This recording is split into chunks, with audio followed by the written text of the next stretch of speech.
Chapter 129. At this moment, Tang Xiaozi finally had the chance to interrupt.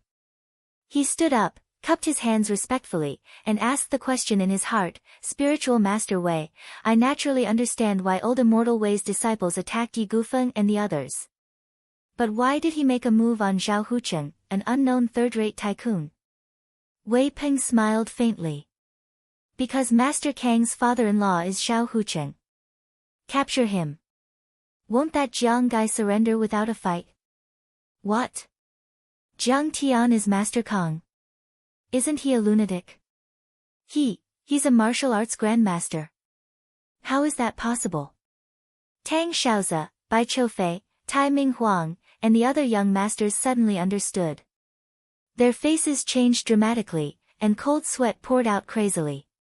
So he's Master Kang from Jiangbei. Is that why he's so arrogant? He dominated Jiangbei alone, and even Yi Gufeng and the others submitted to him. How can we compare to him? If he attacked us in a fit of anger, I'm afraid we would have been killed on the spot. Tang Xiaozi, Bai Qiufei, and Tai Ming Huang's faces turned pale. They were so frightened that they couldn't help but tremble. It was as if they thought they were stepping on an ant, but when they looked closely, they found that it was a giant beast that opened its bloody mouth and swallowed everything. How could they not be frightened? Yes, it's him. Jiang Tian, nicknamed Tai Chu. However, he deliberately kept a low profile and only used the name Jiang Tian in the mortal world. Wei Peng's expression didn't change. "Don't panic. I was secretly observing the conflict between you and him. The reason why I didn't intervene was because I wanted to see how strong he was. Fortunately, you were there.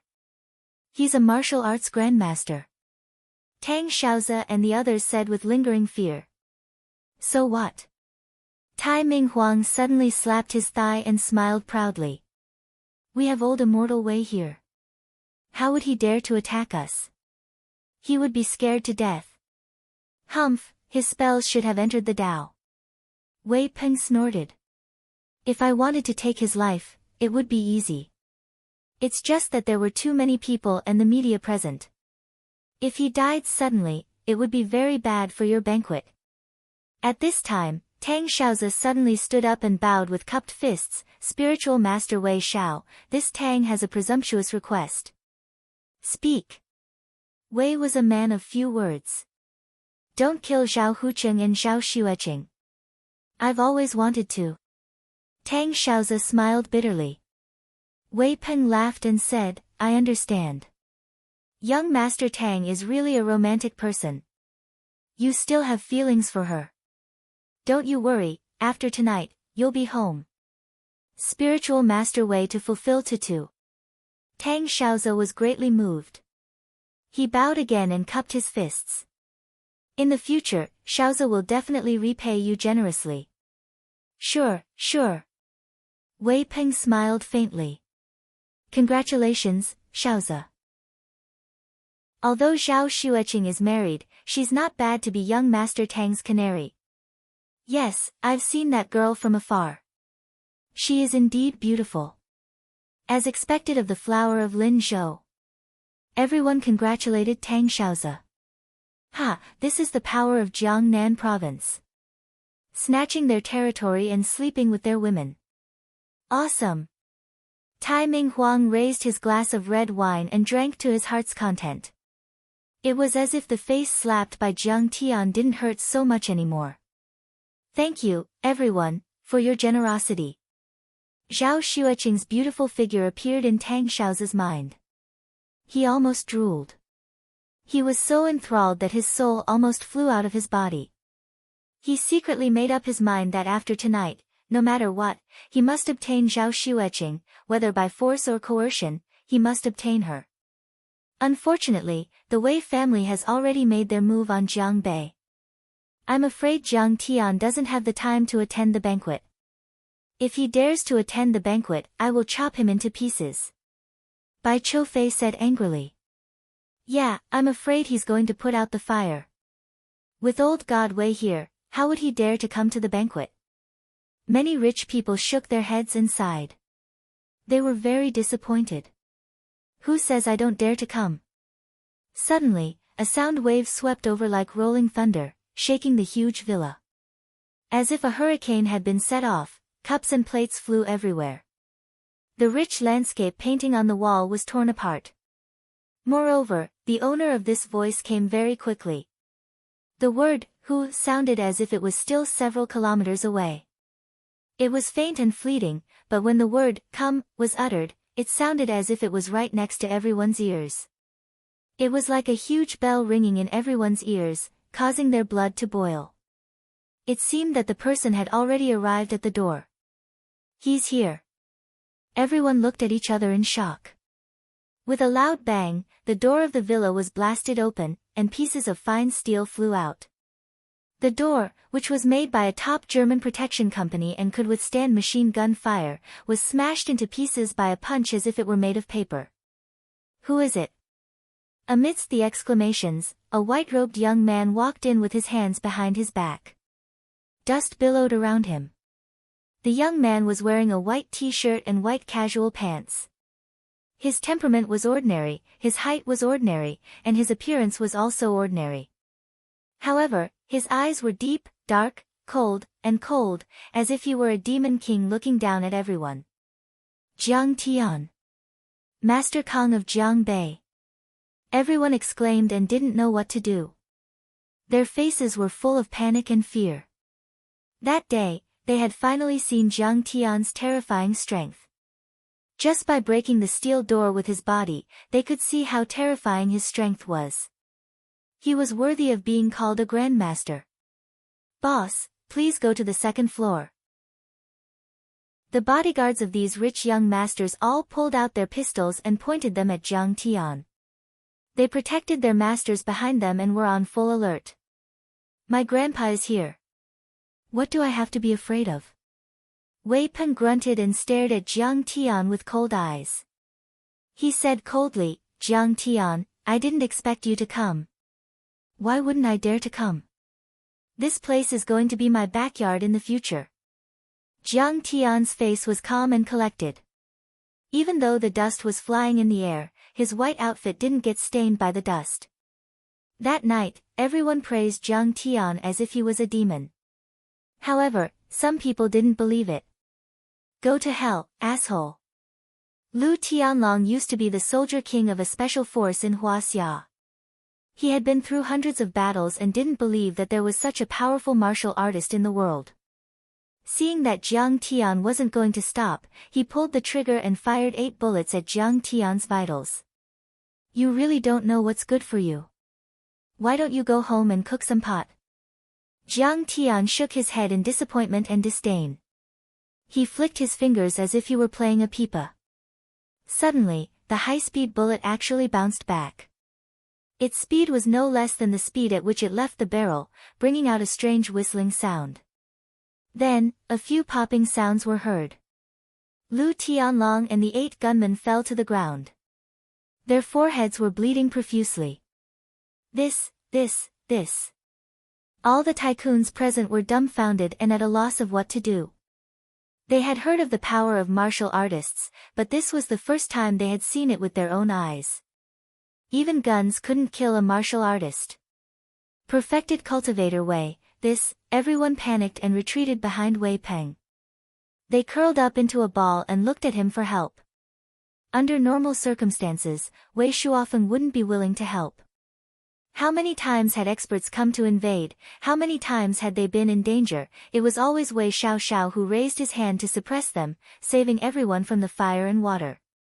Kong Te Chu, if you surrender now and beg for your life, I will spare your life.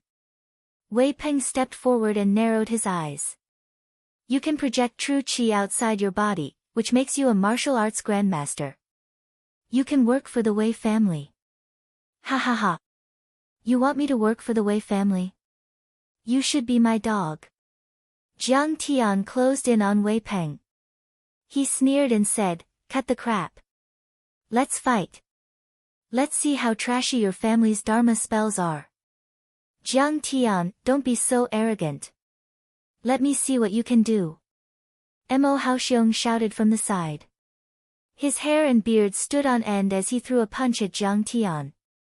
Even if you can kill Hong Tianzhao, so what? I have been hiding my true power for years. I have reached the phenomenal success stage. Today, I will kill you and establish myself as the most powerful martial artist in Lingnan province. Mo Haoxiong was pleased with himself. He threw a punch at Chen Fan and the chi fist formed into a colorful tiger claw. Although the claw was faint, it was so real that it left a trail of white chi in its wake. It was aimed at Jiang Tian's chest. Huh! Phenomenal success stage. Phenomenal success stage. Like I said, in the vast Lingnan, there must be a true grandmaster. Jiang Tian was excited. It was the first time he had seen the chi condensation spell. It was much more powerful than Hong Tianzhao's chi condensation weapon. But in fact, he hadn't condensed a complete tiger and didn't have spirituality, so his attack power was slightly reduced. Jiang Tian might have been cautious in the past, but now that he had mastered the demonic flame chi weapon, he had nothing to be afraid of.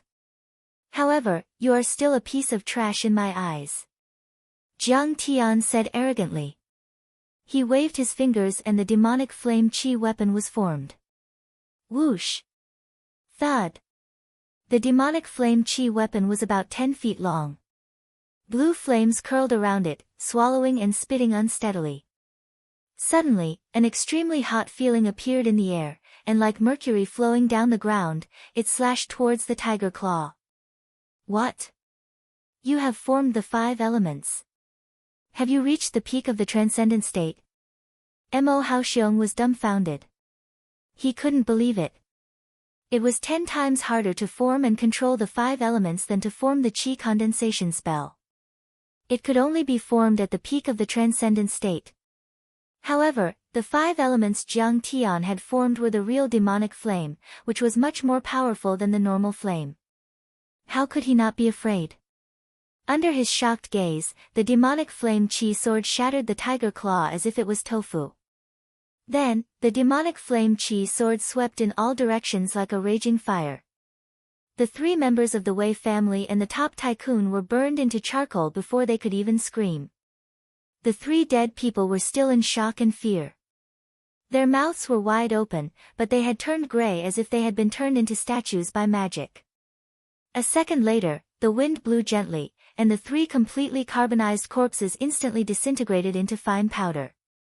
Kang Te-chu, I believe you have the ability to kill Hong Tianzhao. Mo Haoxiong slid more than 10 meters away. He said in a deep voice, unfortunately, you met me. Today, I will kill you. Ha, I will kill you as if you are a dog. Again. Jiang Tian laughed, raised his right hand and swung it down. A long flaming blade suddenly appeared 1 meter above Mo Haoxiong's head and slashed down like a mountain. Chapter 130. Primeval Vajra Shield, block for me. Jiang Tian's move was so sudden and tricky that Mo Haoxiong didn't even have time to dodge. He gritted his teeth and stomped his foot. Boom! His face turned red, and his feet sank deep into the marble floor. Hundreds of thousands of pores on his body spurted out Jin Qi, forming a golden Jin Qi shield above his head. My primeval Vajra shield can't even be broken by a bomb. Mo Haoxiong snorted proudly. This is the legendary cultivation of Qi into Qi aura. The crowd exclaimed in astonishment. Even Wei Peng looked at him with admiration. Even Wei Shuofeng was slightly moved. At this level of cultivation, he was comparable to a spell master who had entered the Tao. Trash. You can't even withstand a single blow. Jiang Tian's face was full of contempt as he continued to press down with his right hand. The demonic flame saber cut through the primeval Vajra shield as if it was cutting grass. A thin line of blood appeared from Mo Haoxiong's forehead to his crotch. In the next second, he burst into flames and turned into ashes. If it weren't for the mess of the marble floor and the flames, everyone would have thought that he had never been there. The entire place was deathly silent. Everyone stared at that tall and imposing figure in disbelief. Lingnan's only grandmaster, Mo Haoxiong, was so easily defeated by Jiang Tian. Oh my god, that's too scary. He's a demon. He must be a demon, not a human. He's definitely a demon. Everyone was terrified and terrified. Their legs trembled, and cold sweat poured down their bodies. Their faces were as pale as paper. They were all tycoons and had seen dead people before. Some had even killed people with their own hands. They were extremely cruel and merciless. However, this was the first time they had seen such a cruel and ruthless way of killing someone. Mo Haoxiong had completely disappeared from the world. Everyone looked at Wei Shuofeng in panic, hoping that he would intervene. Even Wei Shuofeng was slightly moved. His sharp eyes flashed as he said softly, "A dual cultivator of magic and martial arts. How rare." His voice was hoarse and dry, as if he had not spoken for many years. However, he still had no intention of making a move. Wei Peng pointed at Jiang Tian and bellowed, "Kang Te Chu, stop. Do you know that the heroes of Jiang Bei are under my control?" Hearing this, everyone's hearts finally calmed down a little. That's right, old immortal Wei's army is already pressing down on the border and controlling all the heroes of Jiang Bei. Jiang Tian will definitely have to hold back. Hee hee, shameless boasting. Do you think those useless people can hurt my people? Jiang Tian paced with his hands behind his back, and his expression was calm and unhurried as he said with disdain, "Those fellow disciples of yours are all dead." What? You're lying. Wei Peng couldn't believe it. The people he sent out were all experts who had stepped into the Tao. Once they cast their spells, they were unpredictable and killed people as if they were cutting grass. Even a dozen special forces soldiers couldn't stop them. At this moment, a man covered in blood stumbled into the room and cried out in horror and pain, "I'm sorry, but I'm sorry. Master, senior brother, the operation failed." The enemy was wearing a Dharma artifact made by Master Kong. The other disciples were all killed. As soon as he finished speaking, blood flowed out of his eyes, nose, mouth, and mouth. He slowly fell to the ground, his eyes wide open. He died with a grievance. In fact, his internal organs had already been ruptured by the backlash of the Dharma Chi. He was already at the end of his rope when he rushed to the Wei family to report the news. The spacious hall was dead silent. Even the sound of a pin dropping could be heard. Everyone's jaw dropped as they stared at Jiang Tian in fear as if they were looking at a demon god. He wasn't even there, but he had killed a dozen of the Wei family's disciples with a Dharma artifact. How powerful was that? This kind of Dharma Chi was like that of a deity. It was terrifying. Even the junior perfected cultivator of the Wei family, Wei Peng, was not as powerful as him. In fact, Wei Peng had also sensed how terrifying Jiang Tian was. His face paled as he slowly backed away. "Wei Shuofeng, do you dare to fight with me now?" Jiang Tian didn't even look at Wei Peng. Instead, he looked at Wei Shuofeng with disdain and asked in a low voice. Everyone felt suffocated and found it difficult to breathe. Their faces became extremely pale. Jiang Tian was as powerful as a dragon and had defeated the Wei family. Now, he wanted to challenge Wei Shuofeng, the #1 spellcaster in Lingnan. "Master Kong, Elder Immortal Wei, Elder Mo, please wait for a moment." At that moment, a few figures in military uniforms walked in quickly. The leader was the Tang family's master, Tang Guozhu. He looked around and asked in surprise, "Where is Elder Mo Haoxiong?" No one dared to speak. They all looked at Jiang Tian with fear. Jiang Tian said calmly, "I've already killed him." His tone was casual as if he had just killed a chicken. "Sigh, I'm still one step too late." Tang Guozhu stomped his feet and looked regretful. Then, he pulled himself together and looked at Jiang Tian and Wei Shuofeng. He smiled bitterly and said, "Master Kong, Elder Immortal Wei, the head of the military asked me to pass on a message. He hopes that all of you can shake hands and make peace." Jiang Tian frowned and pretended to be angry. The Wei family hurt my brothers in Jiangbei first. I must avenge them. In fact, the Jiangbei elites were not hurt at all. On the contrary, the Wei family had suffered heavy losses. However, Jiang Tian had to defeat Wei Shuofeng and obtain the Xianhuang clay pot to set up the 5 elements gathering array. He had already killed his way to the Wei family. How could he give up now? Wouldn't that be like entering a treasure mountain and returning empty-handed? If you want to shake hands and make peace, that's fine too. Wei Shuofeng will hand over the Xianhuang clay pot and all his family assets. You're crazy. That's the family heirloom of the Wei family. How can a lowly scum like you covet it? Wei Peng was so angry that his face turned red. Now that the military had come, he had more support. He pointed at Jiang Tian and cursed. Shut up. Jiang Tian raised his hand and slapped Wei Peng across the face. He didn't make any gestures, nor did he recite any spells. He simply slapped Wei Peng as if he was swatting a fly. However, Wei Peng felt the yuan qi of heaven and earth become restless. It was as if Mount Buzhou was collapsing on him. He felt as if his bones were about to shatter. Wei Peng's eyes turned cold. His hands flew up and down like butterflies. He made a series of hand gestures and stomped his right foot on the ground. He shouted, "Mountain carrying shield."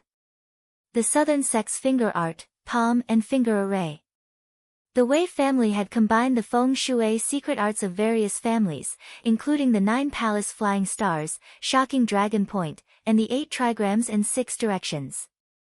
He made hand gestures with his palm and finger to communicate with the yuan qi of heaven and earth to form a deadly defense. If a formation expert was present, they would see the yuan qi of heaven and earth surging and converging to form a thick shield. There were even runes engraved on it to protect Wei Peng's body. This shield was the Wei family's secret art of self-protection. It was said to be as thick as a city wall and could withstand the pressure of a mountain when cultivated to the peak. Although Wei Peng hadn't cultivated it to the peak, he was still somewhat proficient in it. It could even withstand a bomb blast. However, the mountain-carrying shield shattered like a piece of paper in the face of Jiang Tian's mighty force. Then, the violent force crashed into Wei Peng's body like raging waves crashing against the shore. Wei Peng was sent flying like a scarecrow in a hurricane. He slammed into the wall with a bang and slowly fell to the ground with blood flowing out of his 7 orifices. At this time, his internal organs were bleeding. If it wasn't for the mountain-carrying shield blocking 70% of the force, he would have been turned into a pile of meat paste. Wei Shaozhenren couldn't even block a casual palm strike from Master Kong. Everyone turned pale with fright and stumbled backward. They stood against the wall like children who had made a mistake. They kept quiet out of fear and didn't even dare to breathe loudly. They all lowered their arrogant heads and looked down, not even daring to look Jiang Tian in the eye. This was a clash between 2 of Lingnan's strongest experts. Even the military had come out to mediate, so they didn't have the right to interrupt. They only hoped that they wouldn't anger Jiang Tian and bring disaster to the fish in the moat. They wanted to leave the banquet intact. Children shouldn't interrupt when adults are talking. You're too immature. What did your grandfather teach you? Jiang Tian didn't even look at Wei Peng, who was lying on the ground in fear, and muttered like an old man. Then, he glanced at Wei Shuofeng on the high platform and said calmly, "Elder Wei, experts are lonely. In today's age of chaos, spiritual energy is scarce. It's hard to find experts in magic and martial arts. At our level, it's rare for us to meet an opponent who is on par with us. Why don't we spar?" "Oh." Wei Shuofeng looked at Jiang Tian and smiled. "Today, let's have a bet. If I win, I will take your family's property and the Xianhuang clay pot." Jiang Tian clasped his hands behind his back and said lightly, "If I lose, Jiang Bei and my incomplete soul gathering array will belong to you." "Fair enough." "Fair, very fair. This old man agrees to this bet." Wei Shuofeng looked at Jiang Tian carefully for the first time and nodded. "Good. Elder Tang and everyone here will have to bear witness. Jiang Tian said with a faint smile. Everyone was shocked. They were so excited that they couldn't even speak. This was a huge bet. Hundreds of billions of dollars were involved and the whole of Lingnan was involved. Only Tang Guizhu took a deep breath and nodded. The government won't interfere in a battle of spells, but the witness is still acceptable. I have observed the night sky and noticed that a dragon had risen in Jiangbei. I didn't expect you to be so powerful. Wei Shuofeng's face suddenly darkened. His eyes suddenly lit up and shot out a bolt of lightning. Zap! The bolt of lightning shot towards Jiang Tian's mind. Jiang Tian's eyes narrowed. A strand of divine sense shot out from his forehead, heading straight for the lightning. Crack! The two bolts of lightning clashed violently in the air. Sparks flew in all directions and then disappeared. Divine sense can interfere with reality. So powerful! Many spellcasters exclaimed. They felt a sharp pain in their heads and couldn't even stand properly. Even Tang Guizhu widened his eyes in disbelief. Wei Shuofeng, you are the first one to reach such a level after I rose to power. Jiang Tian's face changed slightly inside. You are also very powerful. Wei Shuofeng's face was serious. He heaved a long sigh and said, I have read in the ancient books that the perfected cultivators of ancient times had soul energy that was 10 times more powerful than modern spells. Now that I have seen it, it is indeed so. He stood up and suddenly shot out like a missile. In the blink of an eye, he had landed on the sea a few hundred meters away. At this time, the rain was pouring. Lightning flashed in the depths of the clouds like silver snakes. The sea was stirred up by the strong wind. He stood on the rolling waves like an immortal, motionless like a sea-stabilizing needle. A voice came from afar to the villa. The ancient powerhouses were happy to climb to the peak and practice their martial arts. Why don't this old man and you fight on these great waves? Only then can we show the bearing and artistic conception of a great cultivator of our generation. Chapter 131. As you wish. Jiang Tian snorted and shot out like an arrow, landing on the surface of the sea. Wei Shuofeng's spell had reached the pinnacle of the ethereal enlightenment and was only one step away from attaining the Taoist aptitude. Jiang Tian had dominated the universe and massacred countless planets. Naturally, he knew that he had to kill every last one of them.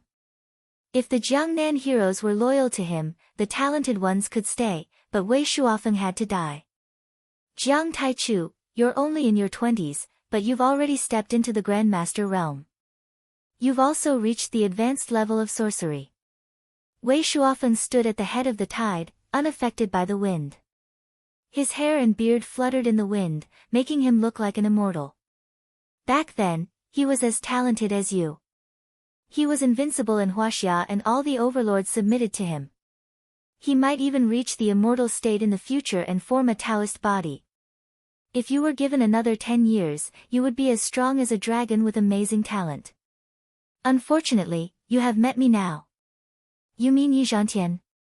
Jiang Tian was disdainful. His Shen Yuan surged, and his white robe was not stained by a single drop of water. He sneered, I really don't know why you guys are worshipping such an ordinary person like a god. He is merely an ant and a speck of dust. One day, I will definitely cut him down like a grass dog. You arrogant bastard. Wei Shuofeng's face showed anger for the first time. Very well, I will show you that there is always someone better than you out there. He raised his hand and the chi of heaven and earth surged. The giant wave under his feet rose more than 10 meters into the air and formed a 10-meter wide whirlpool. In the distance, a few yachts shook violently and almost capsized. After the giant wave rose into the air, under the control of his surging spiritual energy, it turned into a water dragon that was 10 meters long. It was vivid and crystal clear. It raised its head and swung its tail as it roared angrily. Its voice was like rolling thunder as it smashed towards Jiang Tian. So powerful. I'm afraid that even Jiang Taichu wouldn't be able to withstand this formation. Old Immortal Way is indeed Old Immortal Way. This technique is too powerful. It's like a true immortal. With Old Immortal Way in charge, Jiang Nan will be safe. When the people in the villa saw this scene, all of them stared with their eyes wide open. They couldn't believe it, and then they were full of confidence and excitement. They were celebrating with each other, as if Jiang Tian was dead. I didn't expect you to be so proficient in almost all arts. Not only can you control earth energy, but you can also control water energy. Jiang Tian sighed and waved his fingers. Qi. A demonic flame saber, as thin as a cicada's wing but extremely condensed and sharp, slashed toward the water dragon. His Qi Dao was so condensed that it appeared green. It was comparable to the green lotus leaf fire. It slashed at the water dragon's neck from an unbelievable angle. Rumble. The water dragon exploded, and the sound reverberated for more than 10 miles. Raindrops hung upside down, and raging waves surged. Pillars of water as thick as buckets shot straight into the sky. A terrifying shockwave swept out in all directions like a tornado, causing many cruise ships to violently shake. At this moment, the beach where the blissful banquet was located was mostly destroyed by the seawater and the fierce wind. The villas on Tide Hark Mountain were all lit up. Many people were awakened by the commotion. Is this the power of arts and martial arts? The hall of the Wei family's villa was a mess. All the windows were shattered, and glass shards flew in all directions. This caused many spectators to cut open their bodies.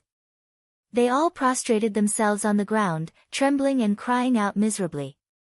On the roof of the Golden Sea building, the tallest building in Yangqing City. The rain was pouring and the wind was howling. The blades of a Valiant Dragon military helicopter spun slightly due to the strong wind. Bean-sized raindrops hit the fuselage, making popping sounds. Behind the fence was a tall and resolute old general in military attire. He was wearing a military raincoat and was gazing at the sea through high-powered binoculars with a solemn expression. At this moment, there were 7 or 8 mighty generals standing behind him. They were all high-ranking generals of the 3 major military forces in Huaxia. But at this moment, their backs were as straight as a primary school student, and their faces were full of reverence and respect. If there were any military fans who were familiar with the high-ranking military officials of Huaxia here, they would definitely recognize the old man and exclaim in awe. It was Cao Shixiang, the vice chief of the military commission. He was the one who discovered Yizhantian years ago and facilitated the establishment of the Huaxiaolong formation.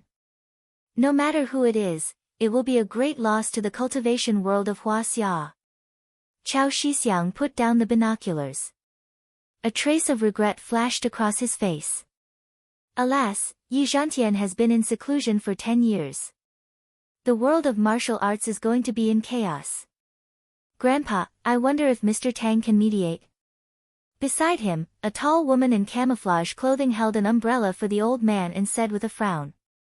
Suddenly, there was an explosion on the surface of the sea. The girl in camouflage clothes was shocked and said, "Could it be that they're fighting?" "Jianjia, I think so. Grandmasters are like dragons and immortals are like gods. I'm afraid Tang Guizhu's reputation is not enough." Cao Shixiang shook his head and sighed. He picked up the binoculars and frowned. Not bad. Seeing Jiang Tian slash apart the water dragon, Wei Shuofeng's body trembled and he took a step back. His expression was stern as he praised. In the next moment, he formed hand seals with both hands and flicked his fingers repeatedly as if he was playing a pipa. In the end, he swept out and shouted loudly, "Kid, have a taste of the might of my 1,000 snow piles." Chi! Chi! Streaks of sharp water swords condensed in the air, forming a line. There were a total of 3,100 swords, densely packed together like 1,000 piles of snow. These water swords were crystal clear like jade and looked very cute. They were like delicate works of art, but each one of them was infused with a surging power that could crack gold and stone and shatter the void. My 3,100 swords have the power to fight Yi Zhantian and kill grandmasters like grass. Can you take it? Wei Shuofeng smiled proudly and then raised his eyebrows. He waved his hands wildly and shouted, "Swords, go!" The water swords tore apart the curtain of rain and dragged out streaks of white water. Like cruise missiles, they shot towards Jiang Tian. The water swords were agile. Some of them circled around Jiang Tian's feet, back, and head and attacked from all directions. Moreover, they were extremely fast, like lightning. The sound of the swords was so ear-piercing that it sounded like the wailing of thousands of ghosts. It was frightening. How is this possible?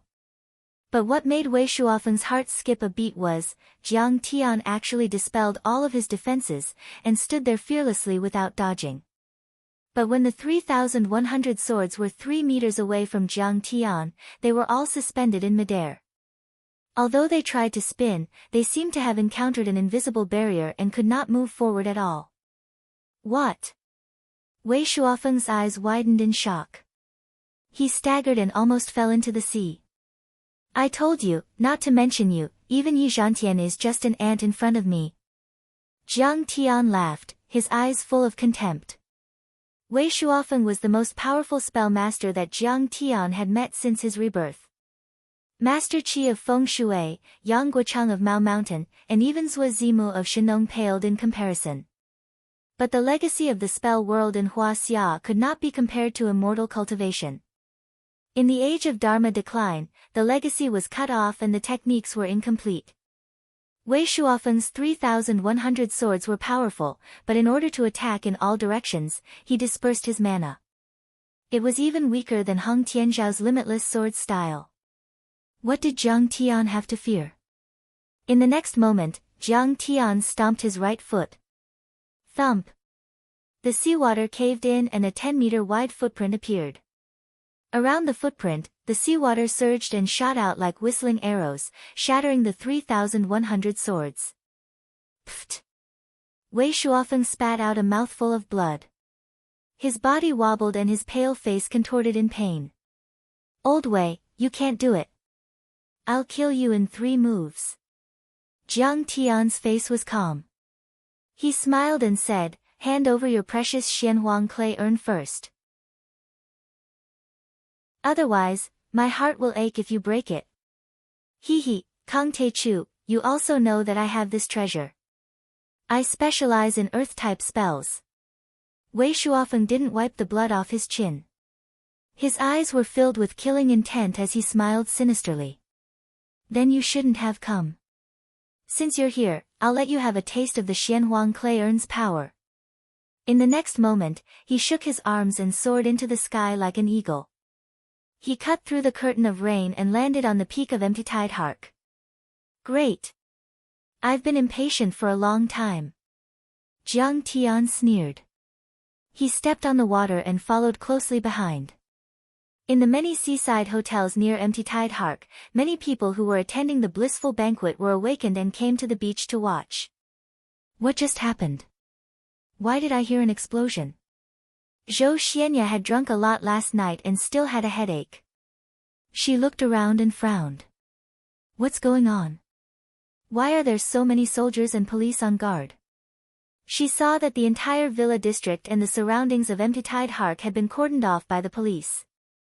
No less than 100 policemen and soldiers braved the wind and rain, standing guard with guns in hand. No one was allowed to go up the mountain or into the sea.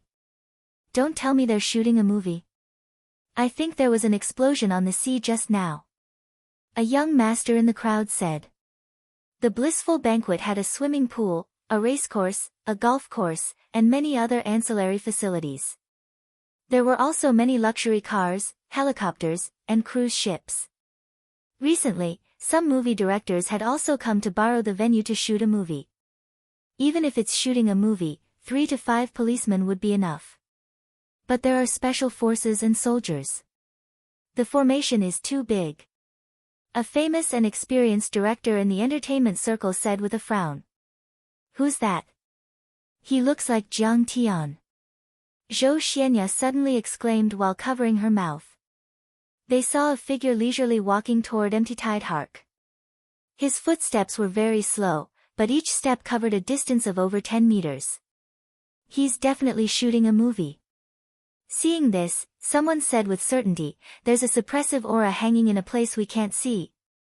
Maybe he's shooting a movie. How can a normal person cover 10 meters in a single step? Zhou Xianya smiled in relief and suppressed this crazy thought. She had never seen Jiang Tian's true strength, nor did she have any understanding of martial arts or magical arts. Moreover, she had a deep prejudice against Jiang Tian.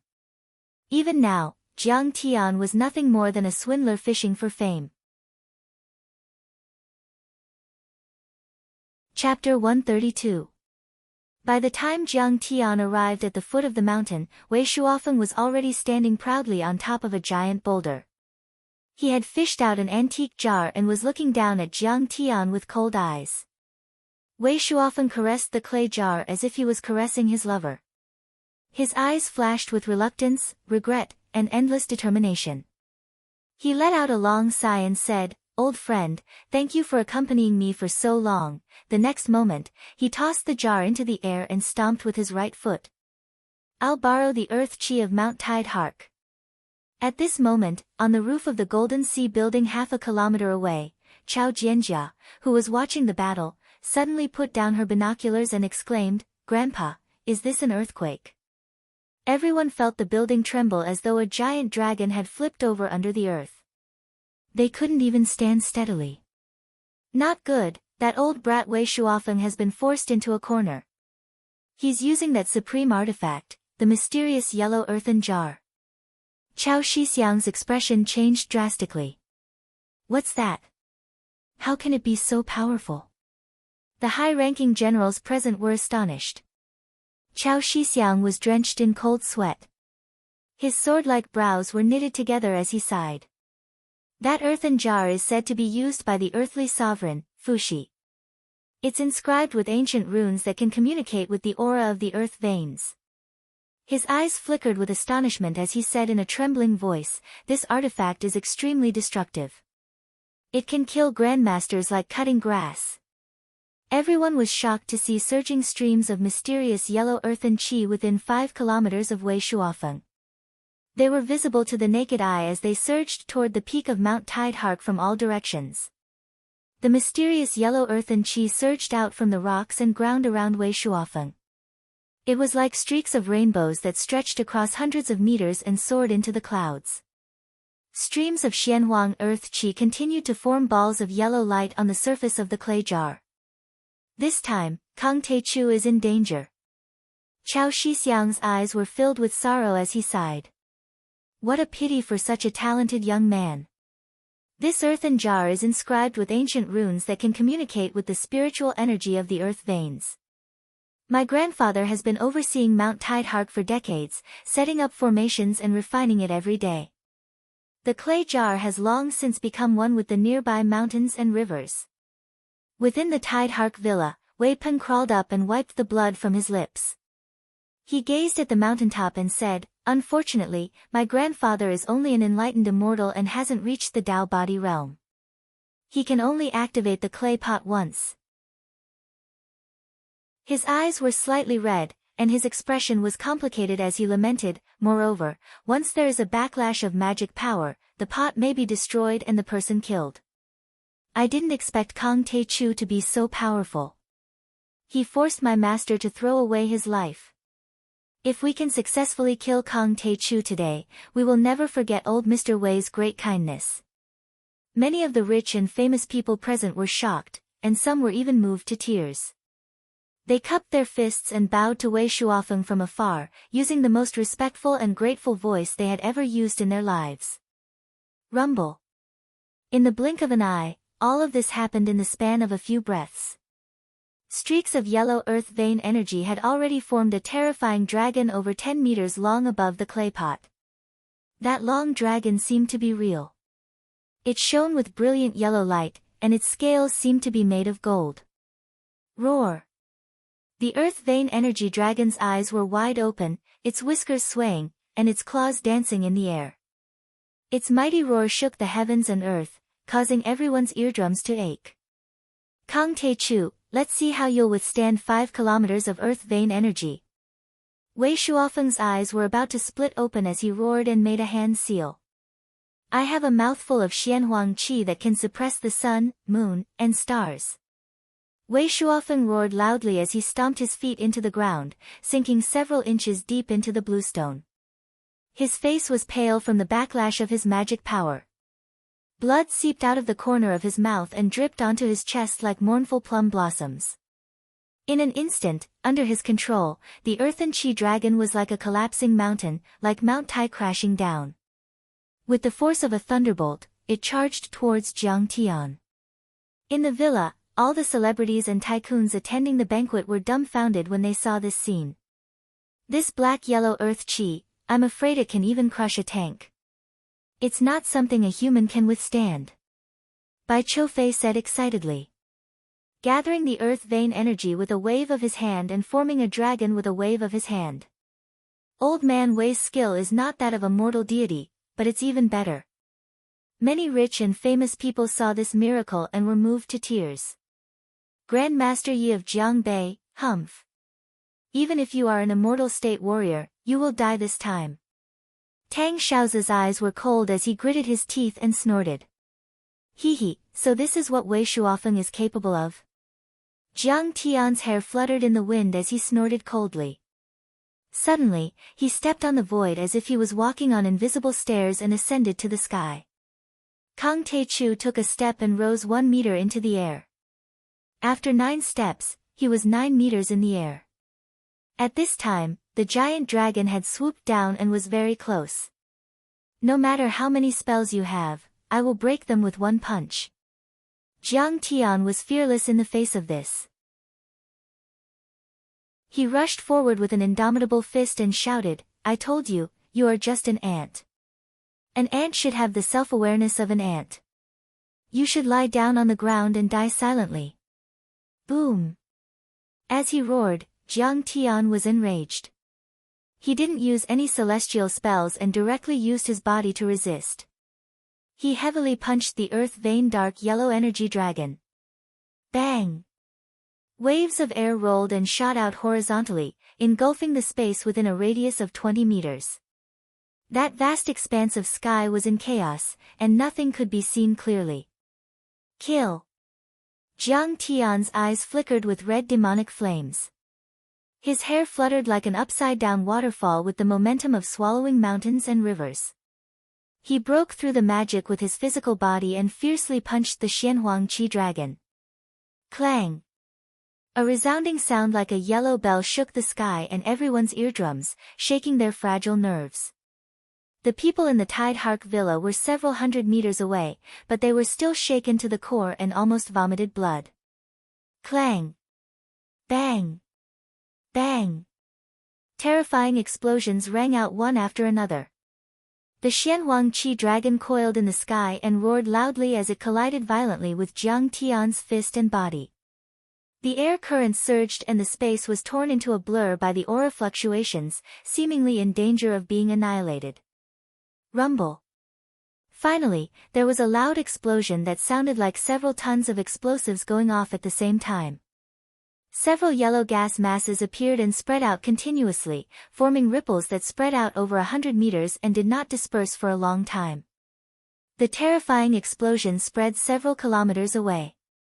Even the people in the downtown area noticed the explosion and looked up toward the beach of Tide Hark Mountain. What's going on? Is there an explosion at Tide Hark Mountain? Don't tell me someone is mining the mountain. How is that possible? That's a scenic area, and the Tide Hark Villa district is also a wealthy district in Yangcheng. Perhaps Mazu's spirit has appeared. There was even a hurricane just now. Many citizens were shocked and at a loss as they discussed spiritedly. Today, Tide Hark Mountain could be said to have witnessed many strange phenomena. The eruption of a hurricane, the raising of monstrous waves, and the earth-shattering explosion caused many speculations among the citizens. Some nearby citizens wanted to drive over to watch, but they were stopped halfway by the police and asked to leave. However, the upper echelons of the Lingnan government and the military knew that an earth-shattering battle had taken place here. This battle was no small matter. It would decide the political, business, and underground power structure of Lingnan for the next few years. It could be said that this battle had decided the universe. Master has won. Wei Peng cheered after the sound and the air waves had dissipated. Many Jiangnan tycoons also smiled in relief. Immortal Master Wei Shuofeng is too powerful. I'm afraid he can even kill an immortal state warrior. There are no more immortal state warriors in the world. No matter how strong Kang Te-Chu is, he's just immortal. How can he withstand the power of the earth veins? A spell master exclaimed. Humph. After we get rid of Master Kong, we can march north and occupy Jiang Bei.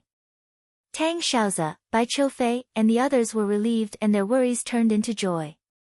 However, they suddenly saw Wei Peng's expression change drastically as if he had seen a demon. He also turned around. In the courtyard of the villa, a tall and dignified figure slowly floated down from the white clouds with the mysterious yellow clay pot in his hand. He looked handsome and calm, but his eyes were flashing with frightening light. His handsome face was as perfect as God's work of art. His white robe was spotless and he looked like a deity. Who else could it be but Jiang Tian? In an instant, all the noise in the villa seemed to have been absorbed by an invisible giant sponge, leaving only a still picture. There was complete silence and even the sound of a pin dropping could be heard. Only the sound of waves and thunder could be heard in the distance. Everyone was dumbfounded and their eyes were filled with shock. They didn't even dare to breathe. The villa was dead silent and they could even hear their own frantic heartbeats. Everyone was dumbfounded as they stared at the tall and handsome figure in disbelief. Wei Shuofeng had used the yellow clay pot and attracted the earth qi within 10 miles of Tide Listening Mountain. It could even kill an immortal state warrior, so shouldn't Jiang Tian be the one to die? Why did he come down the mountain? Kang Te-Chu, you're not dead. You even took the clay pot. Tang Xiaozi's legs trembled and beads of cold sweat appeared as he said in disbelief. Jiang Tian's methods were like that of an immortal. He could even suppress Wei Shuofeng. Tang Xiaozi was terrified and wanted to kneel on the ground and beg for mercy. Kang Te-Chu, where's my grandpa? Wei Peng stepped forward and asked angrily. Jiang Tian abruptly turned his head, his eyes flashed, a divine sense blade shot out from his forehead. Wei Peng fell to the ground with blood flowing out of his 7 orifices. He twitched violently for a while like a shocked rat before he breathed his last. Jiang Tian's divine sense had become stronger as his level increased. He was now at the 3rd level of qi refinement and his divine sense had also become stronger. If his divine sense used to be a flying dagger, then it was now a bullet or even a cannon. Wei Peng's arts were only at the Dao initiation state. How could he withstand it for a while? When everyone saw this, they turned pale with fright and fear filled their hearts. Wei Shaozhenren had received Wei Shuofeng's true teachings and was at the Dao initiation state. However, he was killed by Jiang Tian with a single glance. Didn't that mean that no one could withstand a single glance from him?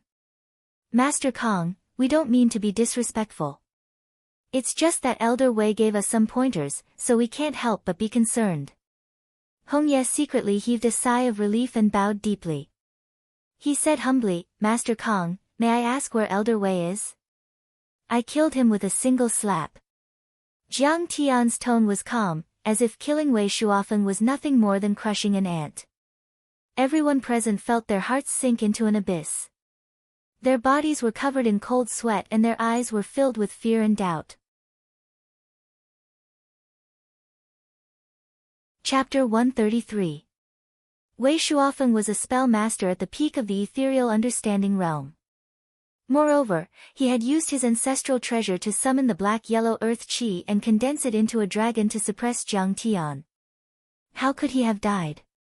However, none of them dared to ask. A battle of magical powers was originally a matter of instant change. It was a matter of life and death, a mystery within a mystery. Since Jiang Tian had walked down alive, then the one to die would definitely be Wei Shuofeng. Little did they know that the black-yellow earthen jar was an ancient treasure used by the earthly sovereign, Fuxi. It contained immense power and could only be used by those who had reached the Tao body realm. Wei Shuofeng, who was at the peak of the ethereal understanding realm, had forced himself to use it and suffered a backlash. His organs and meridians had long since been shattered. By the time Jiang Tian had broken through the black-yellow earth chi dragon and arrived before him, he had easily killed him with a single slap. Old immortal Wei is dead. Hearing this, Su Wenjie, Tao Fengshe, and the others could no longer hold on. They all knelt on the ground and wailed. Although Wei Shuofeng was not their disciple, he had given them a lot of pointers and they owed him a great deal. Upon hearing this, their minds went blank. They were like melons that had been separated from their seedlings. They had no one to rely on. Master Kong, please spare our lives. Suddenly, Patriarch Bai was the first to react. He bent his knees and knelt on the ground. He lowered his arrogant head and begged pitifully, "We only came to the banquet of bliss to ask for a magical artifact. We have no ill intentions toward Master Kong." Although he tried his best to hold on, his trembling legs revealed the fear in his heart. "We submit and serve Master Kong from now on. If you have any orders, we will obey without question." Fear seemed to be contagious, and all the patriarchs and experts scrambled to kneel on the ground, kowtowing and worshipping Jiang Tian. They were deeply afraid that they would be killed on the spot by Jiang Tian if they were to kneel a second later. Jiang Tian was too strong. Even Wei Shuofeng, who had taken out his ancestral treasure, was killed. If he wanted to take the lives of everyone present, it would be as easy as cutting grass. Moreover, killing people with spells was different from martial arts. Spells were ever-changing, unpredictable, and could kill people from 100 miles away. If Jiang Tian wanted to kill them, they wouldn't even know how they died. Who wouldn't be afraid? Actually, everyone felt the same way about Wei Shuofeng. While they respected him, they also felt fear and apprehension towards him. Although I, Kang Tae-chu, have killed countless people in my life, I still understand right and wrong. I will never kill the innocent. Jiang Tian casually picked up a glass of red wine and sipped it. He looked down at the crowd and said lightly, "I killed my way into the Wei family to avenge the heroes of Jiang Bei. I know that none of you participated in the Wei family's operation this time. It has nothing to do with you. Thank you, Master Kong, for not killing me." Everyone felt as if they'd been pardoned, and they kowtowed one after another to express their gratitude. However, they sighed sorrowfully in their hearts. From now on, there would be no more Wei family in Jiangnan.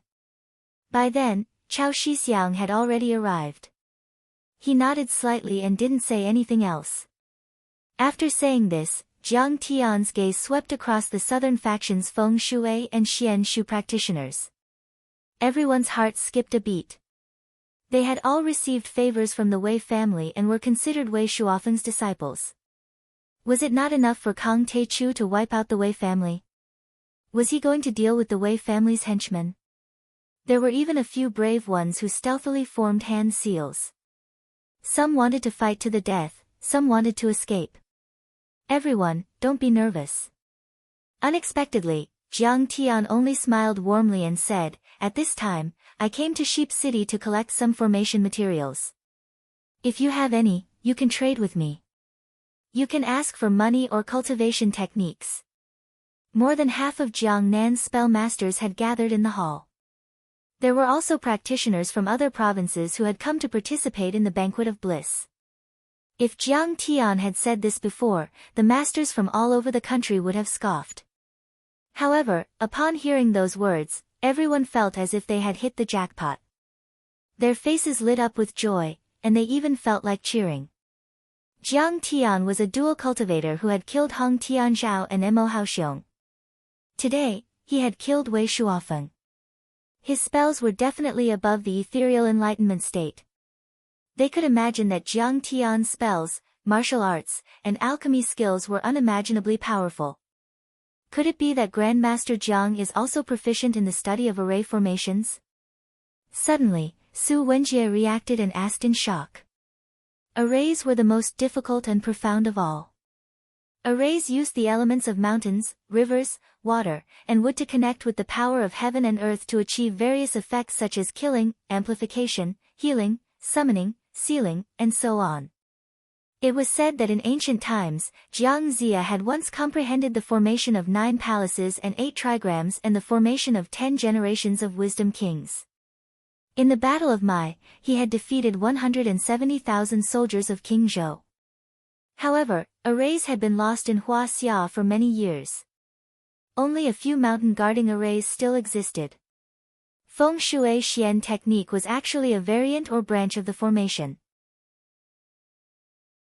Feng Shui masters used compasses, Feng Shui Dharma artifacts, and the flow of water to set up all kinds of Dharma arrays to seek luck, avoid misfortune, adjust Feng Shui, gather spiritual qi, or attack enemies.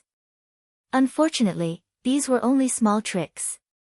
The real arrays were similar to the yin and yang dust array of the Mount Shu sword sect and the cosmic star array at the back of the Kunlun mountain. These arrays, they could easily summon the power of the stars, space, and earth.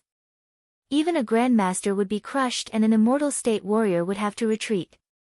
Who wouldn't want to master such a vast power? How could they not be excited when they heard that Jiang Tian knew about arrays? What's so special about arrays?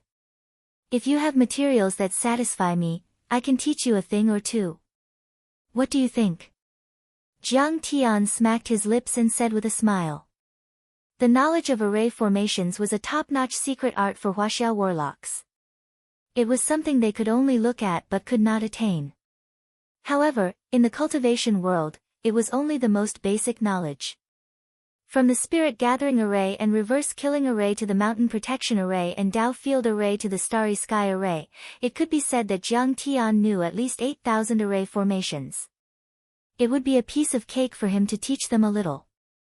No matter how powerful their arrays were, they were not as powerful as the mountain guarding array of the Shenong school. Jiang Tian could break it with a few kicks. Besides, Jiang Tian needed some free technicians to set up the Spirit Gathering Array. It would be a good idea to bring them along. Master Kang's breadth of mind is admirable. Grandmaster. This is the temperament of a true Grandmaster. The crowd was utterly astonished, and was filled with gratitude. Even immortal Hongya, who had the highest cultivation, looked at Jiang Tian with reverence. Jiang Tian nodded and suddenly looked at Tang Xiaozi in the crowd.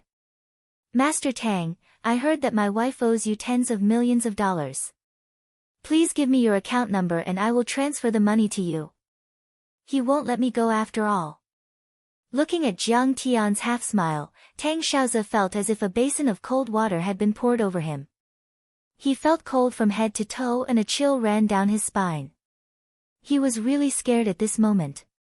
He had seen Jiang Tian's strength with his own eyes. Even old immortal Wei Xianhuang Earth Chi Dragon was smashed by his fist. How terrifying was Jiang Tian? He was like a demon god. The current Jiang Tian, not to mention him, even his father, the Tang clan patriarch, and the entire Tang clan could be easily annihilated. However, Tang Xiaozi had recklessly coveted his wife.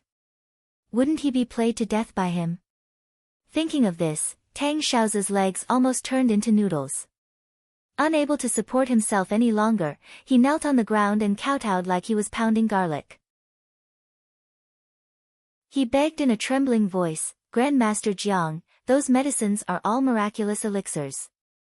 How can you refund them? Ah.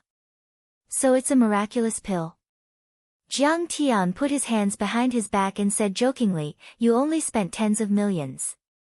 Is that enough? Elixirs are worth more than that. You bastards have lived too long. How dare you provoke Master Kong? You don't know what's good for you. Grandmaster Jiang's magic power is as high as the heavens. Killing you is as easy as slaughtering chickens and dogs. If it weren't for Grandmaster Jiang's kindness, you would have all died at the banquet of bliss. That's right. These foppish young masters are useless. Do they think they can do whatever they want just because they have some money? They even dare to offend Master Kong. They must be severely punished. Compensate them and break their legs as a warning to others. Unknowingly, the wind changed. Those southern sect spell masters, after learning that Jiang Tian was going to teach them spells, stood on Jiang Tian's side. They pointed at Bai Choufei and the other young masters and berated them. When Tang family's Tang Jinye heard this, he was so shocked that his expression changed drastically. It seemed that his son offending Master Kong was equivalent to offending a group of experts. Who could withstand this kind of power? He also knelt on the ground and said in a trembling voice, "Master Kong, please forgive my son for having eyes but failing to see your face. I am willing to exchange half of Tang family's property for my son's life. He can be spared from death, but he can't be forgiven. Ghost kick, break his dog legs and teach him a lesson." Jiang Tian's expression was calm as he said with a faint smile, "Yes, master." Ghost kick didn't hesitate. He stepped forward and kicked Tang Xiao's thigh twice. Crack! Crack! The crisp sound of bones breaking rang out. Tang Xiaozi hugged his leg and howled miserably. He was in so much pain that he cried and rolled on the ground. On the side, Chao Shixiang and the military's upper echelons didn't change their expressions. It was as if everything was natural. This was the prestige of a martial arts grandmaster. The secular world didn't dare to offend them. Even the military didn't dare to do anything. Otherwise, the world would be in chaos. Hearing those miserable screams, Tai Ming Huang, Bai Choufei and the other young masters felt their hair stand on end. They felt a chill down their spines and a sense of sorrow welled up in their hearts. "Master Kong, please forgive us for having eyes but failing to see and offending you. We know our mistake. Master Kong, please be magnanimous and forgive us this time. We won't dare to do it again." "That's right, Grandmaster Jiang. Just treat me as a fart and let me go. Master Kong, from now on, we are willing to follow Master Kong. If you have any orders, we will not hesitate." There was no need for Jiang Tian to speak. Many pale-faced young masters scrambled to kneel on the ground and kowtow like they were pounding garlic. They were so scared that their souls almost left their bodies. Their bodies were trembling like sieves. The more timid ones even had tears streaming down their faces and snot bubbles coming out of their noses. "Master Kong, we are willing to pay compensation. Even half of our property is fine. We only ask that you spare their lowly lives. Master Kong, it's all our fault for not teaching them well." Many of their elders also scrambled to kneel and beg for mercy on their behalf. Chapter 134. Forget it. I, Kong Tae-chu, can take all of your assets. I will put them under your name for now. Jiang Tian calmly waved his hand in disdain. The assets of these people were worth at least 300 billion. If they gave Jiang Tian half of it, it would still be worth hundreds of billions. However, Jiang Tian didn't need to sign any agreement with them. He could take it away if he wanted to. This was the power of a self-cultivator. He could take whatever he wanted. "Okay, that's all for now.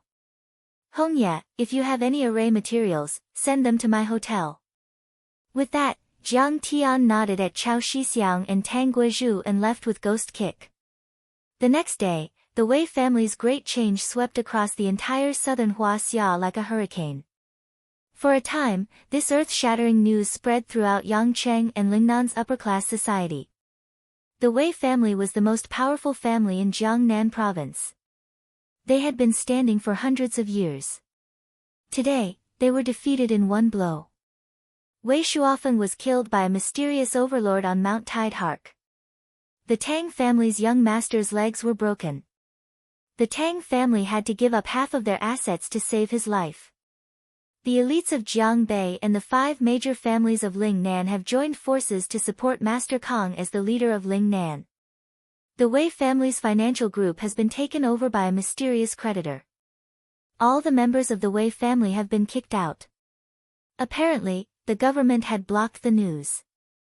The news was not reported by any official media. It could only be spread through the grapevine. Who was this mysterious overlord? How old was he? What did he look like? He had defeated old immortal Wei in one night and took control of the Wei family. Wouldn't he become a rising star on the list of the world's richest people? Many people were speculating and discussing. However, the people of the upper-class society were terrified. Everyone felt that they were in danger. It was said that the military had intervened, but they couldn't stop Kang Tae-chu. The Wei family had been destroyed overnight. Master Kang was not someone to be trifled with. They couldn't afford to offend him. Quite a few people contacted each other and prepared generous gifts. They wanted to kowtow to Master Kang so that they wouldn't be crushed by Master Kang. Not only that, but Hua Xia's martial arts world was also in an uproar. Many martial artists were spreading the news. A dual cultivator of magic and martial arts. He single-handedly swept through the Wei clan and killed Imo Haoxiong. Looks like a dragon has appeared in Lingnan. Strong as a dragon, strong as a dragon.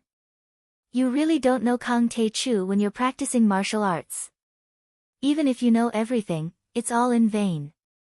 A martial arts expert who worshipped the strong side, his thoughts wandering away.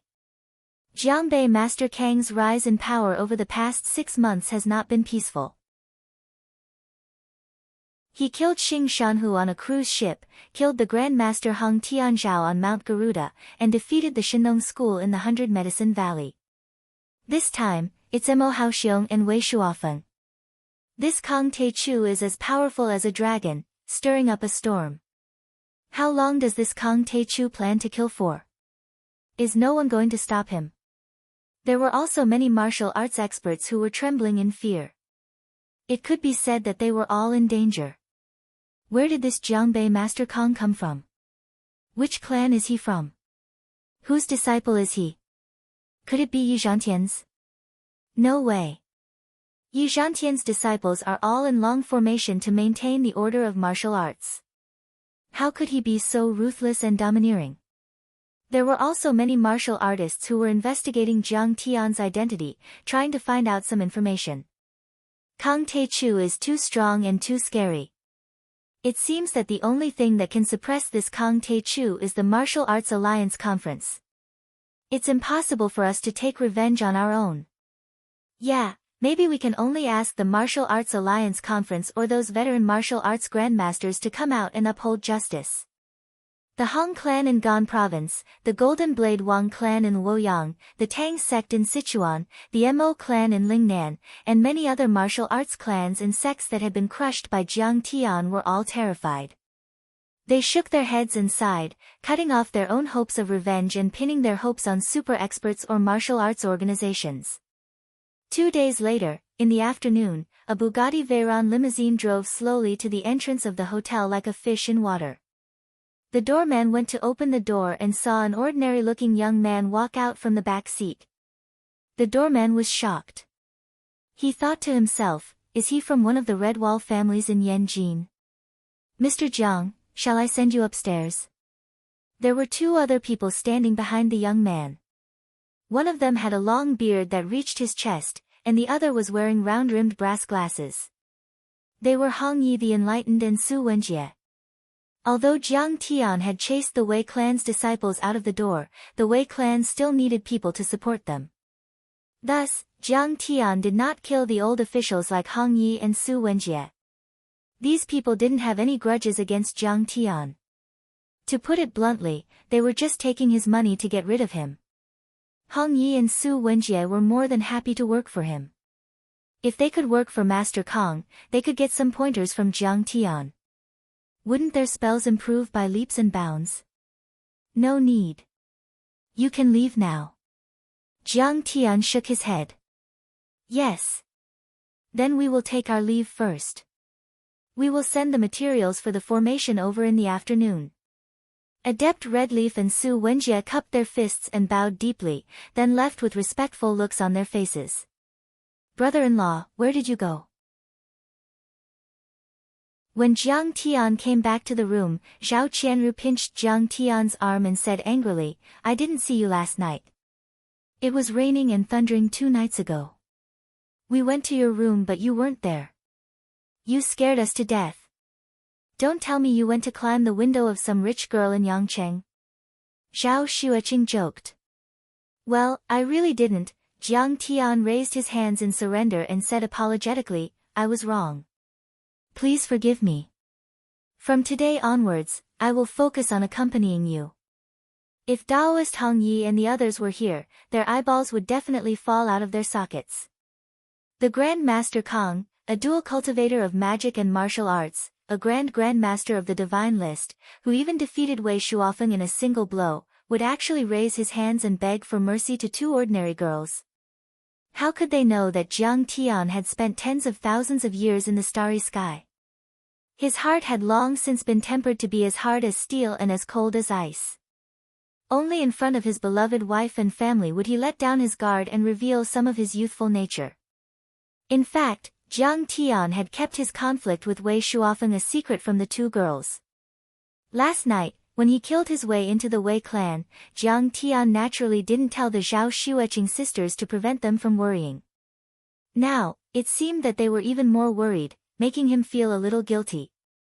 "You said you would bring us to the Feast of Bliss, but you left without saying goodbye. This is the last day, and we almost missed it," Zhao Qianru said angrily. Without Jiang Tian present, Shen Mange was also very cautious and told them to stay in the hotel. "It's easy to go to the Feast of Bliss. Let's go now." Jiang Tian smiled faintly and immediately called the Tang family's patriarch, Tang Zhenye.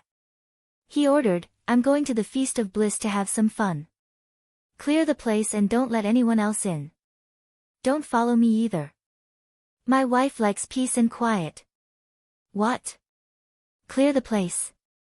Brother-in-law, are you kidding?" Zhao Qianru couldn't believe it.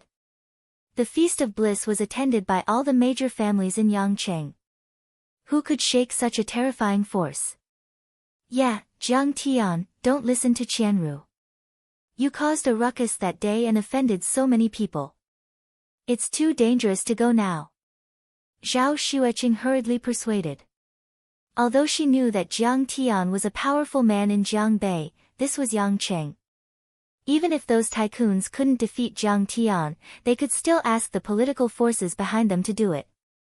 "It's okay. My husband now is not the same as before. The vast Lingnan is my world." Sensing his wife's concern, Jiang Tian caressed her soft cheeks and said softly. Even though they knew that Jiang Tian was very powerful, Zhao Xueqing and her sister didn't believe that Jiang Tian could take over the Jiangnan area in a short time. Zhao Xueqing smiled but didn't say anything. Zhao Qianru suddenly had an idea. She clapped her hands and said, "Then let Shen Mange come with us. She can handle those people in Jiangnan area." Okay, Jiang Tian was helpless. It seemed that his rise was too fast. Even his family couldn't accept it. Yangcheng First People's Hospital. Outside the ward, Zhou Xianya and Lu Fan, a couple who looked like a talented couple, were anxiously waiting. Lu Fan carried 2 large bags of expensive nutrition and tonics in his hands. Early in the morning, he heard that the awesome man he had worshipped for many years was beaten and hospitalized. He hurriedly called Zhou Xianya. Regardless of his concussion, he ran over to visit him. By the way, he waved his flag and shouted to improve the relationship between them. His heart was uneasy, and he was at a loss. Just who dared to break Tang Xiao's legs? This was a bit too ruthless. Zhou Xianya, who was wearing light makeup, looked calm on the surface. She was more or less excited inside. She dreamed of being a smart woman like Cinderella who could hook up with a prince when she was a teenager. She dreamed of living in a gorgeous castle and being in the company of nobles and celebrities. Today, she finally had the opportunity to get close to the circle she had been longing for. Her vanity was greatly satisfied. Top tycoons, rich socialites, mansions, luxury cars, and luxurious clothes and jewelry. Once upon a time, these things were so far away from Zhou Xianya, but now they seemed to be within reach.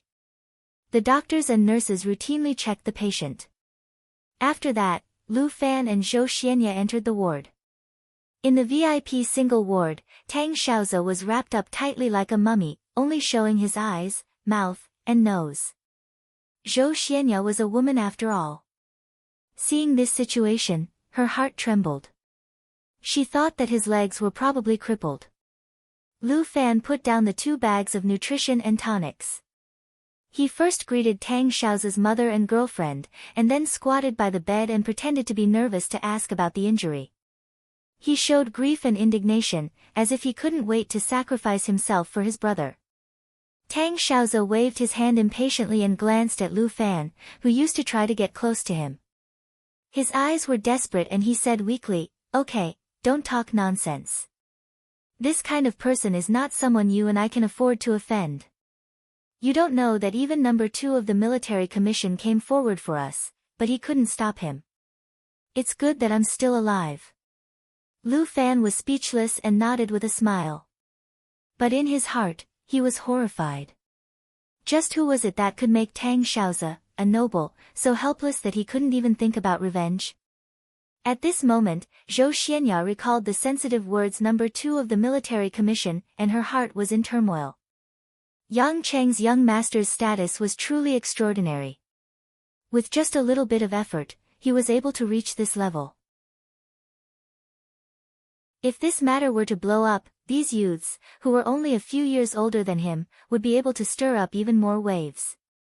But at the same time, she was even more curious about the person who injured Tang Xiaoze. Zhou Xianya felt that she was a lucky woman. She was forced out of Linzhou City by Jiang Tian and left for Yangqing City. But now, she was doing well, which determined her future.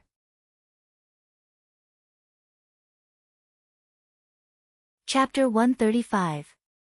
What true love? What pure feelings?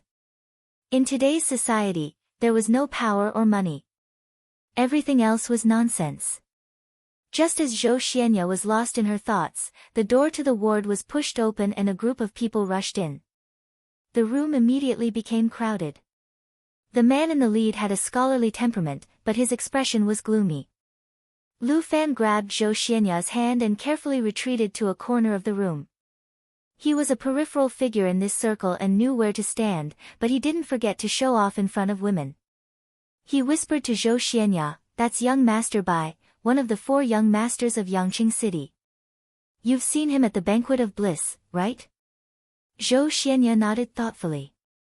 She was no stranger to the flashy title of the 4 young masters of Yangqing City. But she had only just come into contact with this circle and didn't know how deep the waters of Yangqing City were. She was deeply shocked, just like Granny Lu in Dream of the Red Chamber. "Xiaoze, we still have to apologize to Master Kong. The older generation doesn't feel at ease." Bai Chao's first words after entering the room shocked Lu Fan and Zhou Xianya, causing their faces to turn pale.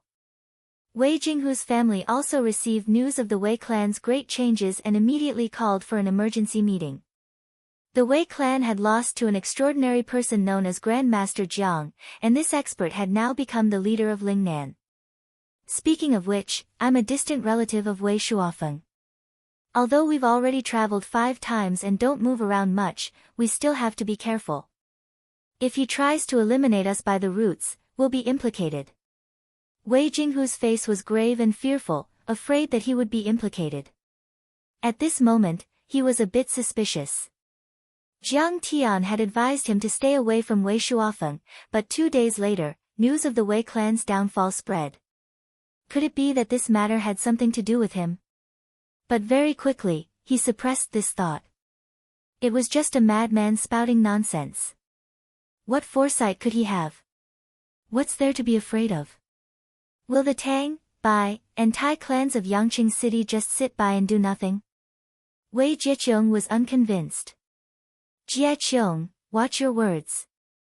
Wei Tianduan was an official, so he was more well informed. I heard that this Master Kong is very powerful. He's a martial grandmaster and an expert in spells. Even Wei Shuofeng was killed by him. Right now, these few great clans have already submitted. What? Even the Tai clan, Bai clan, Tang clan, and other clans have submitted to him. Below the hall, there were cries of surprise. After all, the people of the Wei family were still too young to know much about the secrets of the world of martial arts and spells. They had no idea what martial arts and spells meant. However, they knew all too well how powerful the Bai, Tai, and Tang families were. They controlled both politics and business, and had powerful backgrounds. It could be said that they could cover the sky with one hand in Lingnan. But now, these big families had been suppressed. What kind of person was this Master Kong? Furthermore, I've received news that everyone in the Wei clan has been chased out of the house. Master Kong had also stripped them of their assets. At that time, the higher-ups of the military were present, but they didn't stop it. Instead, they facilitated it. Wei Tianduan's expression turned even graver as he dropped another bombshell. Everyone was flabbergasted. Overnight, a great clan that had stood for 100 years. Not only did the military not stop it, they even facilitated it. It seemed that this Master Kong was not only powerful, but also had a powerful background. He had connections in the court. In that case, this Master Kong can be said to be a ruthless person. The more Wei Jinghu heard, the more scared he became. Cold sweat poured down like rain as he said in a trembling voice, "It seems that we still have to pay a visit to Master Kong and tell him about our relationship with the Wei clan. We really haven't interacted with each other all these years." There was complete silence in the hall. No one dared to interrupt. This kind of person was too far away from them. It was basically a conversation between the most outstanding Wei Tianduan and Wei Jinghu. "Father, that's true, but," Wei Tianduan sighed helplessly.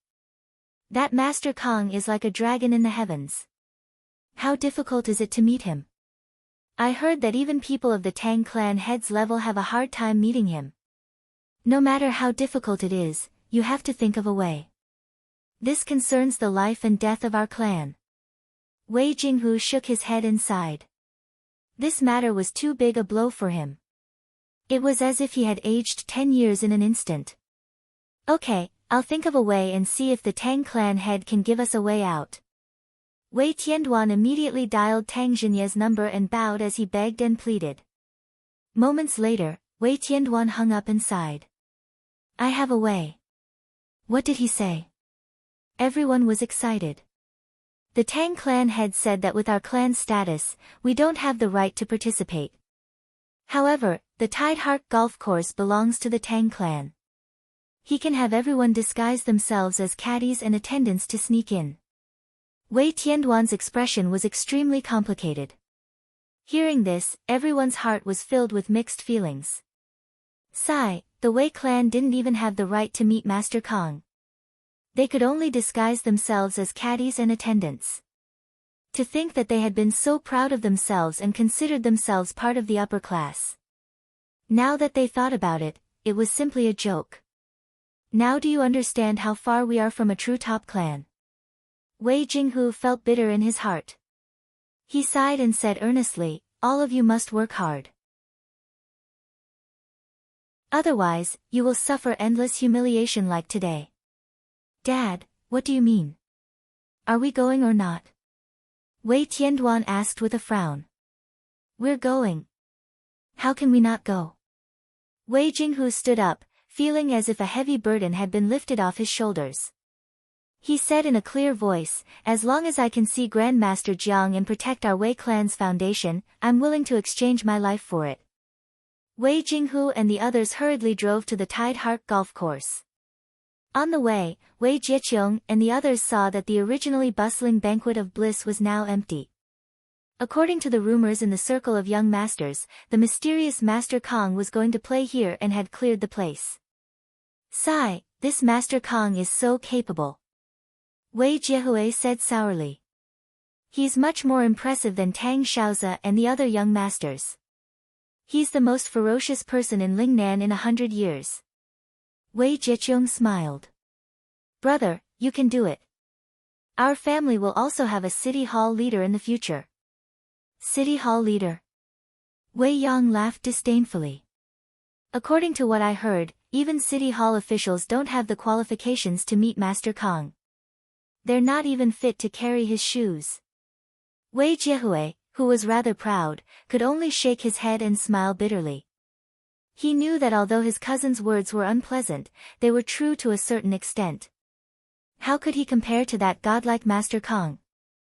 The family arrived at the golf course and met up with a staff member of the Tang clan. Everyone changed into the uniforms of caddies, security guards, and janitors. Then, they arrived at the golf course and blended in with the staff, quietly waiting for Master Kang's arrival. The tide-listening golf course was the property of the Tang clan.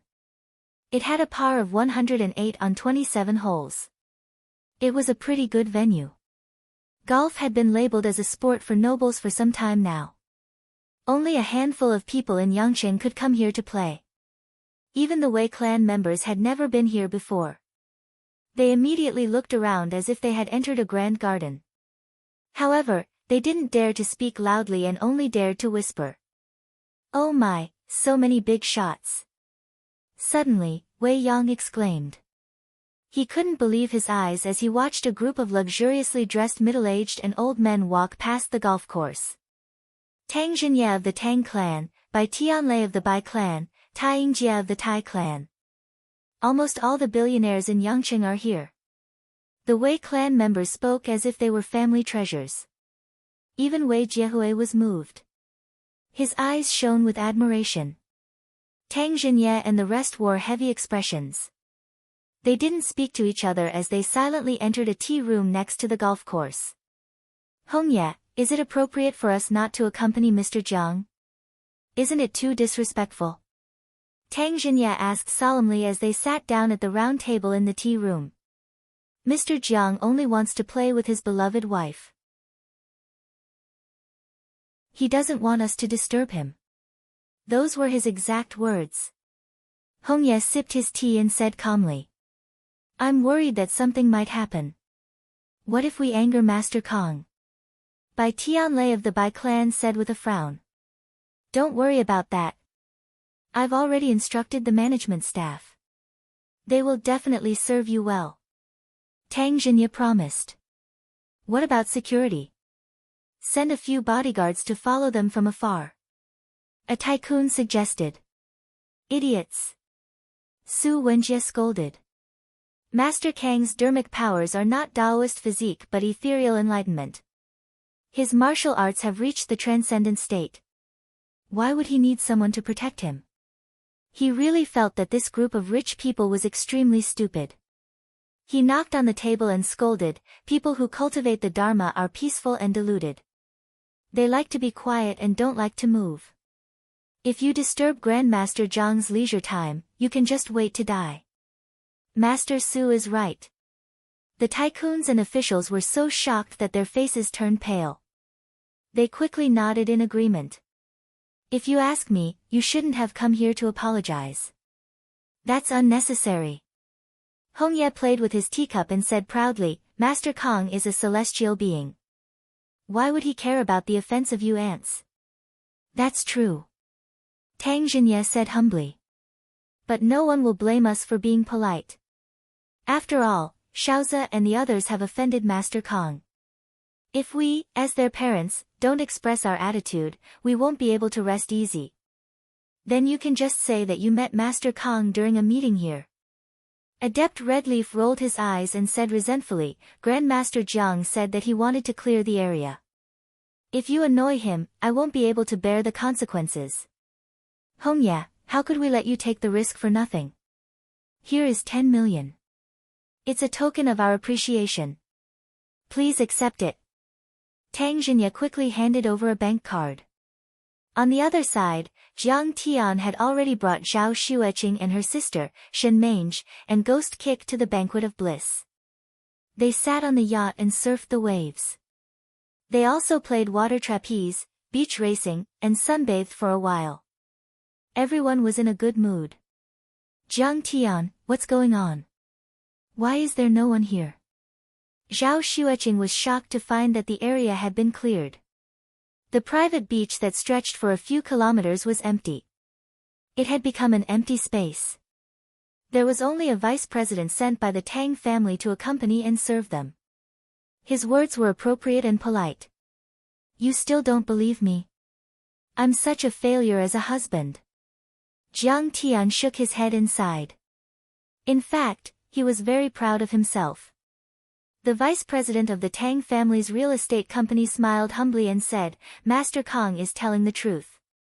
Jiangnan's #1 spellcaster was defeated by Master Kong 2 days ago. At that time, the earth shook and the mountains shook. Now, Jiangnan is revered by Master Kong. The seagull yacht that you were on just now is now under Master Kang's name.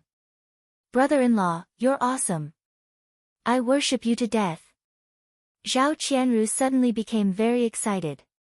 She jumped up and wrapped her snow-white legs around Jiang Tian's waist.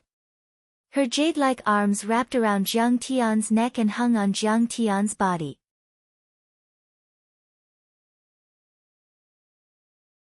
Chapter 136. That's nothing. Hey, you're an adult now. Can't you be a little more mature? Jiang Tian was speechless, but he didn't take his sister-in-law's adoration to heart. Back then, he had swept through the cosmos and killed countless immortal emperors and demon emperors. He had once controlled billions of light-years of stellar territory.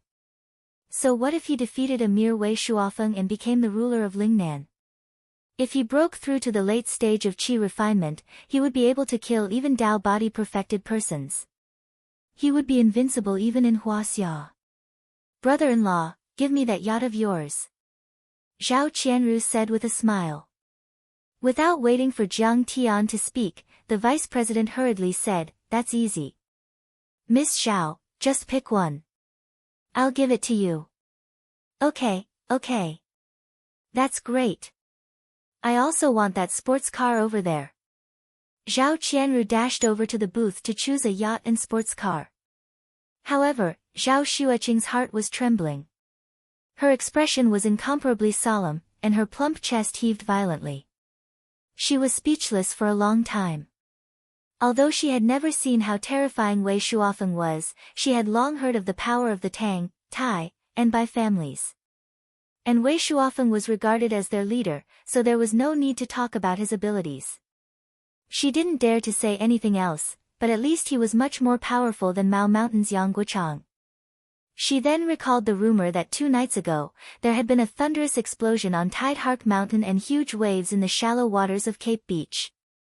It was as if a hurricane had erupted. She could guess that it was probably Jiang Tian and Wei Shuofeng who were fighting.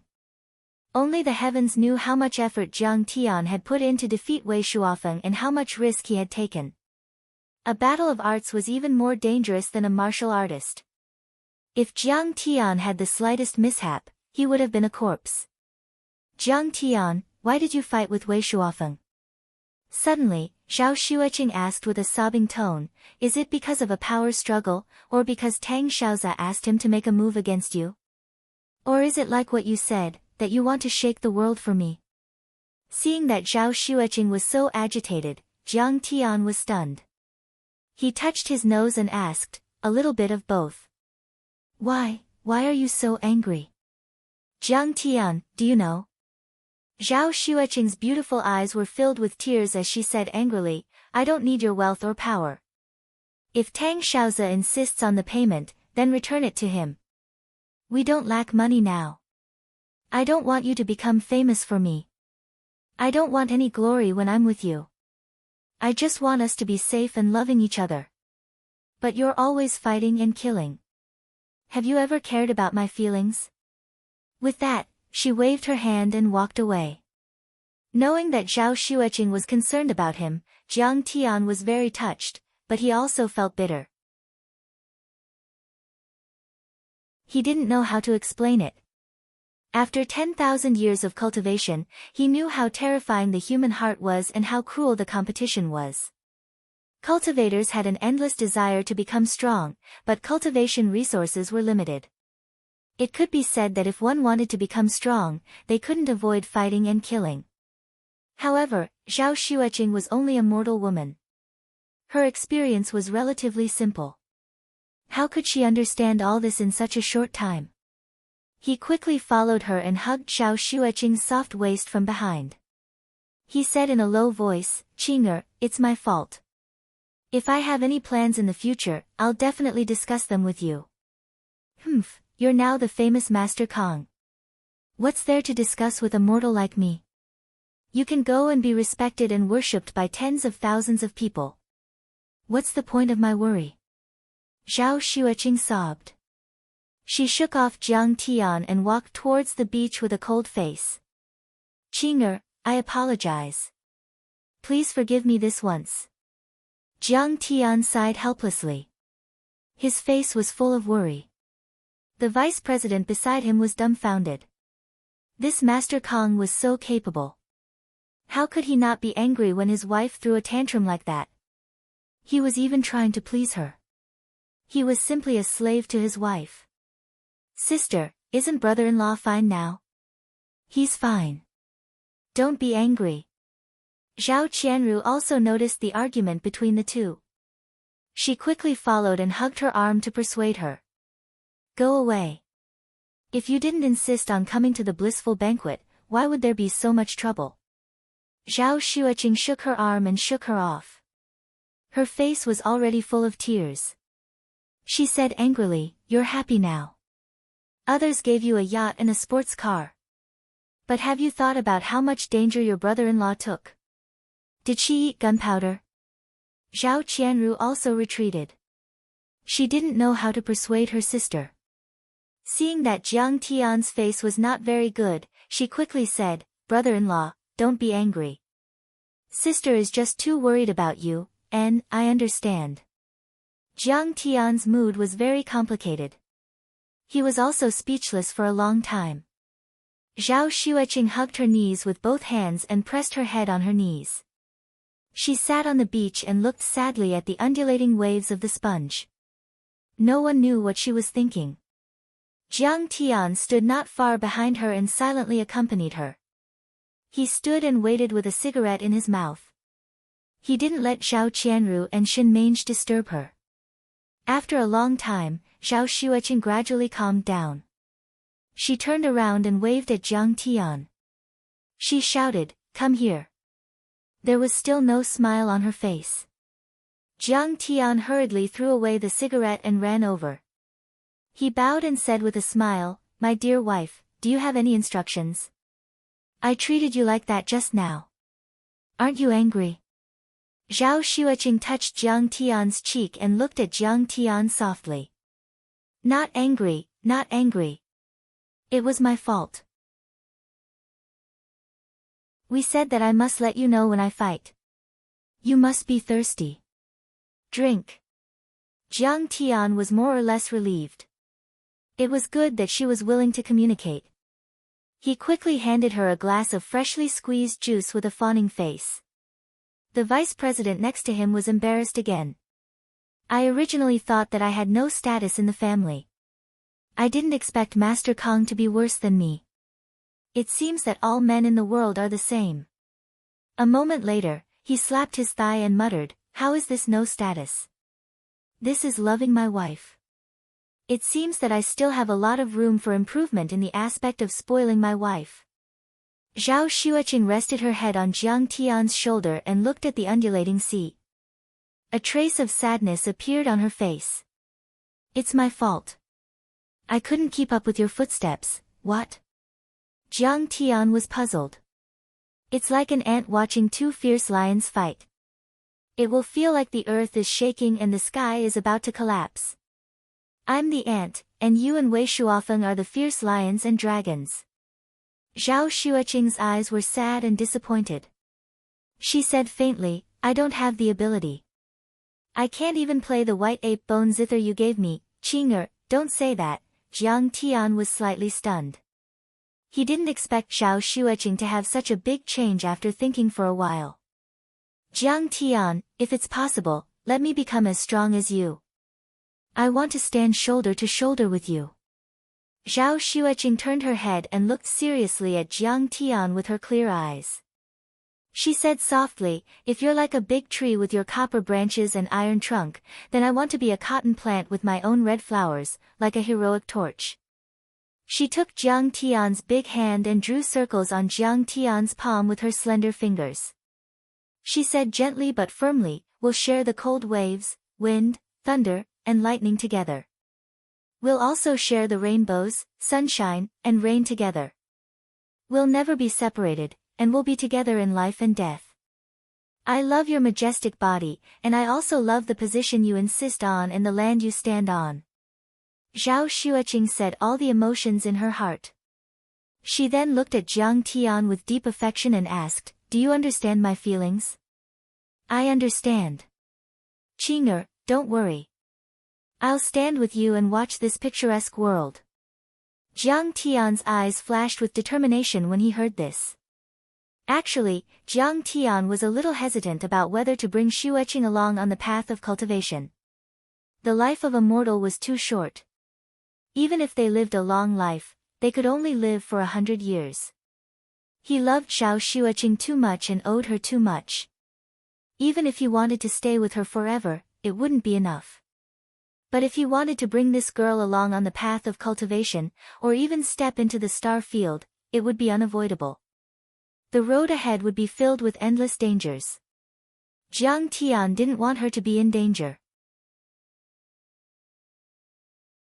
However, at this moment, after hearing Qing'er's tender confession, Jiang Tian no longer had any doubts in his heart.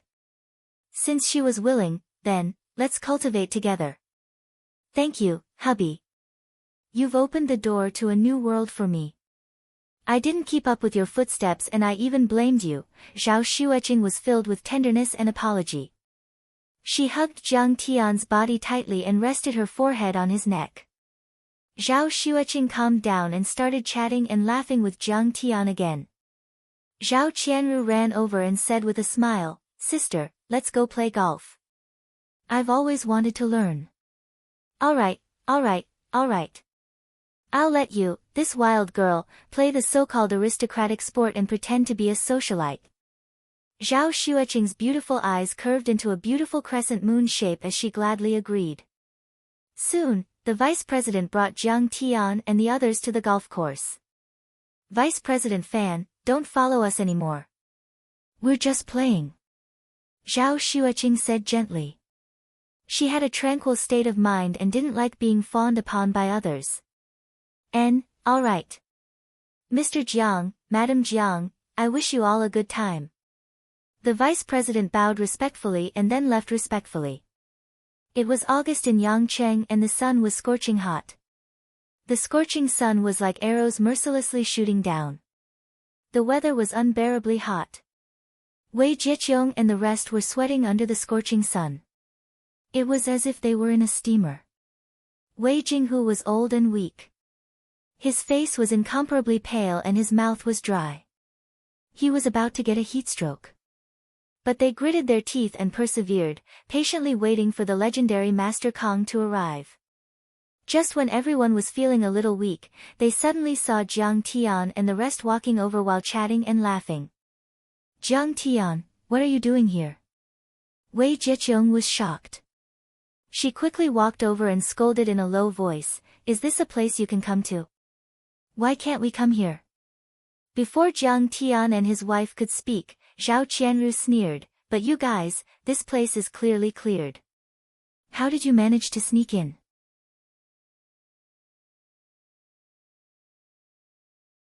Chapter 137.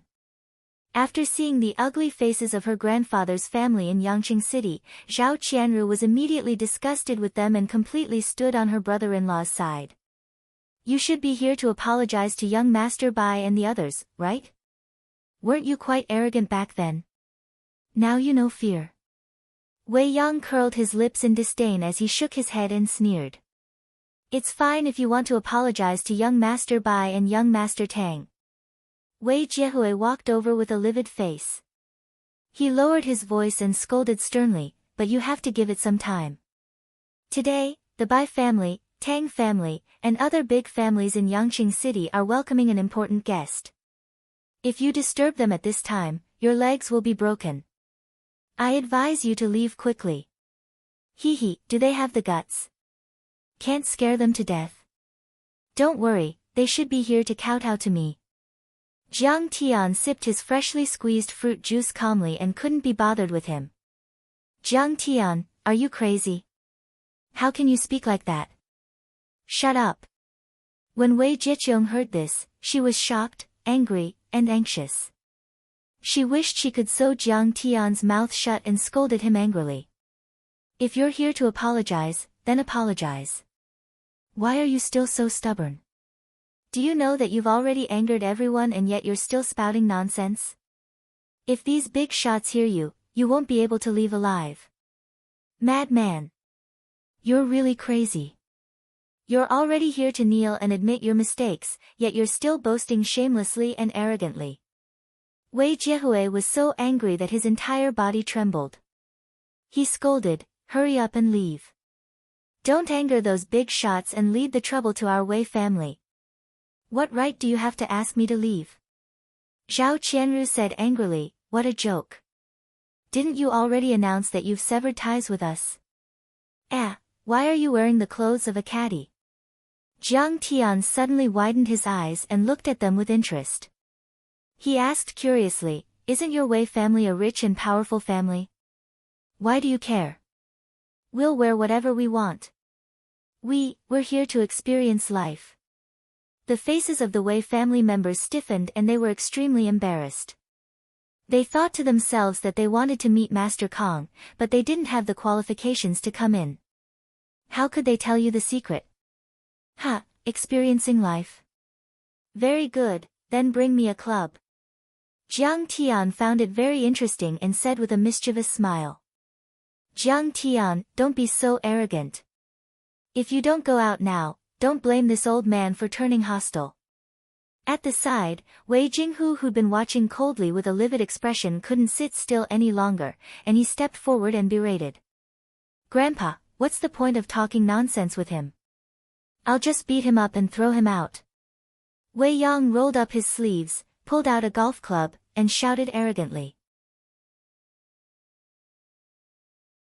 Tang Zhenye and the heroes of Yangqing greet Master Kong. Right at this moment, Tang Zhenye suddenly led the group of Yangqing's patriarchs and tycoons over and bowed in unison like a pack of loyal dogs meeting their master. They spoke in the most humble tone they had ever used in their lives. At this moment, the entire world came to a standstill. It was as if the bright sunlight shining on everyone, the wind passing through them, and the clouds in the sky had all frozen in an instant. Master Kong. The members of the Wei family were all shocked to see these big shots, who could do anything they wanted in Lingnan, kneeling in front of Jiang Tian. They couldn't believe it. Wasn't he a useless disciple of the Jiang family? Wasn't he just a useless piece of trash? How did he become Master Kong, who even the tycoons of Yangqing City had to bow to? What the hell is going on? What? He's Master Kong. Wei Jieqiong's pretty face changed color as if a basin of ice water had been poured over her head. Her entire body turned cold as she stood rooted to the spot. Clang! The golf club in Wei Yang's hand fell to the ground, and his face was as pale as a sheet of paper. He's Master Kong. Wei Jiehui couldn't believe it. His legs went weak, and his eyes were filled with horror as if his eyeballs were about to pop out of their sockets. He's Master Kong.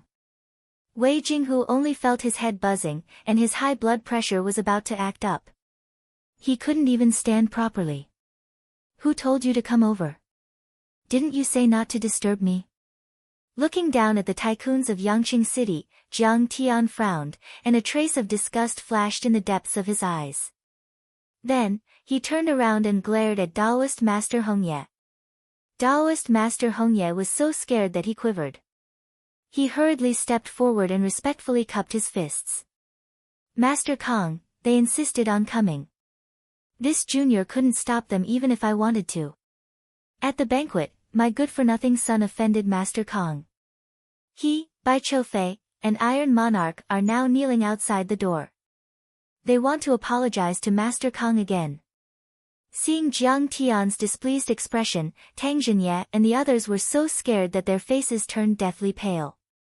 Cold sweat poured down their bodies, and their legs trembled slightly. His waist, which was already deeply bent once more as he squeezed out a flattering smile and said with a flattering smile. When the Wei family members heard this, they were simply dumbfounded and horrified. Bai Qiufei, Iron Monarch, and Tang Xiaoze were the top young masters of Yangqing City, but now, they were actually kneeling and apologizing to him? It seemed that he really was that invincible Master Kong who had swept through Yangqing City and even defeated the Wei family. Oh, then let's continue playing. Let them kneel. Jiang Tian's expression didn't change at all. He pulled Zhao Xueqing and walked toward the golf course. At this time, Wei Jinghu's heart was filled with complex emotions. Deep regret surged like a tide, and even his intestines turned green.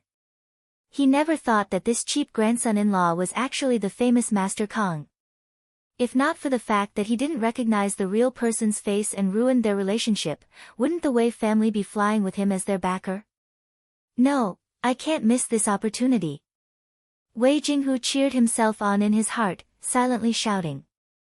After all, he had been immersed in the system for many years, and his old face had long been as thick as a city wall. How could he let go of this opportunity to curry favor with Master Kong just because of a bit of insignificant self-respect? He only hesitated for a moment, and then quickly caught up. He nodded and bowed with a flattering smile. Honorable grandson-in-law, how about you stay at our home tonight? It's more convenient to be a family member. Seeing this, the Wei family members all looked at Jiang Tian with worry and expectation. They were anxious and fearful that Jiang Tian would refuse, or even become hostile. Grandfather, weren't you the one who left in a huff that day, cutting off all relations with us? Jiang Tian had yet to speak when Zhao Qianru retorted sarcastically and said with a cold smile, "What? Now that you know my brother-in-law is Master Kong, you want to curry favor with him? Isn't it a bit late? That day, when we visited you with bags of gifts, did the Wei family give us any face?" Zhao Xueqing was also very unhappy in her heart, and her little face tensed up as she sneered. That day, I was confused for a moment. Master Kong, no matter what, we're all family. You must be magnanimous, magnanimous.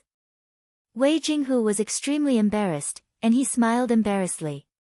Forget it, Elder Wei has good intentions, Jiang Tian said indifferently. I'm busy with worldly affairs, and I'm afraid I don't have time this time. Next time, everyone sought advantages and avoided disadvantages.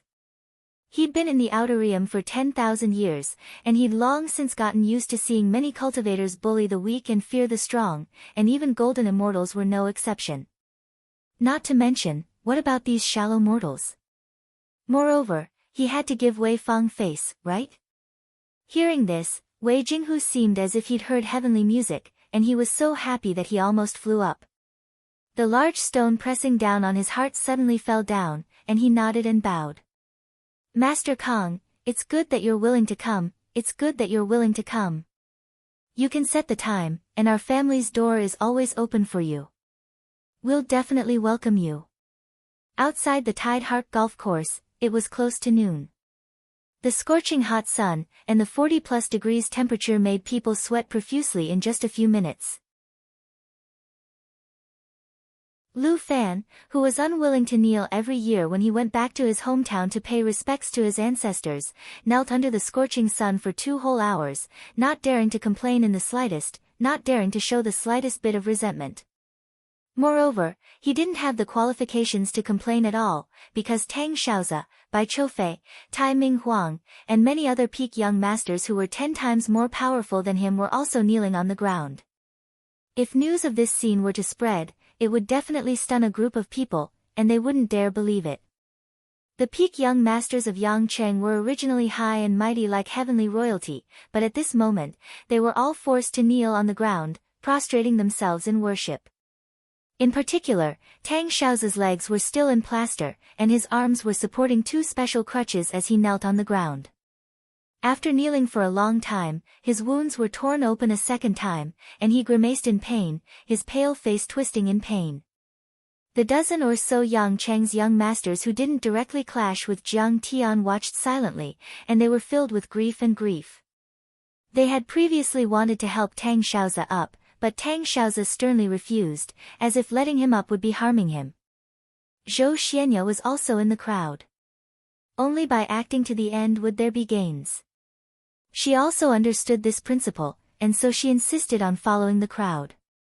Only, Zhou Xianya was puzzled as to how powerful the person who beat Bai Choufei until his legs were fractured and still had to kneel and beg for forgiveness was. Tang Xiaozi, Lu Fan, and the others knelt for another half an hour, swaying and almost fainting. Only then did a fleet of luxury cars slowly drive out of the golf course, carrying an insufferably arrogant aura. In particular, the silver-gray Bentley's body was bright and dazzling, oppressively rich. When it passed by the kneeling young masters, the brown anti-see-through window in the back of the Bentley was lowered halfway, and a jade-white palm reached out and gently waved, releasing a strong sense of disdain, as if telling them to get up. The pitiful young masters of Yangqing City felt as if they had been pardoned. They gasped and thanked the driver, and then collapsed on the side of the road. Among the trembling crowd, Zhou Xianya looked into the car window out of curiosity. Her view was not good, so she was surprised and didn't see the person in the car clearly, but her heart still twitched violently. Could it be him?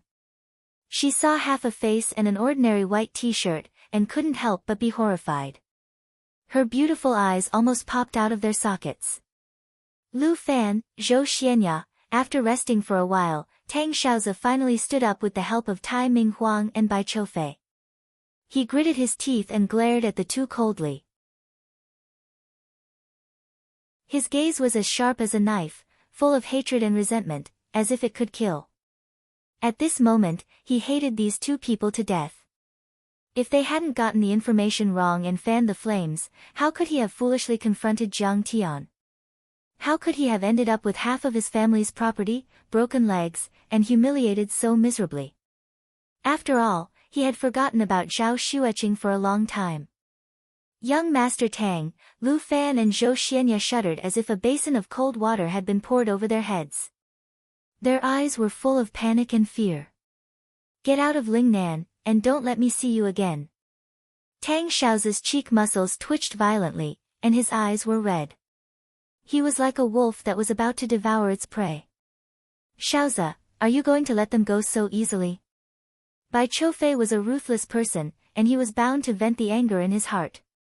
He waved his hand and said with a resentful face, "Men, cripple these two blind bastards." Yes. Immediately, 7 or 8 bodyguards in black swarmed up, kicked the two to the ground, and smashed them with their truncheons. The muffled sounds of truncheons hitting people's bodies, miserable screams, cries, and pitiful begging echoed on Cape Beach and Tide Listening Mountain for a long time.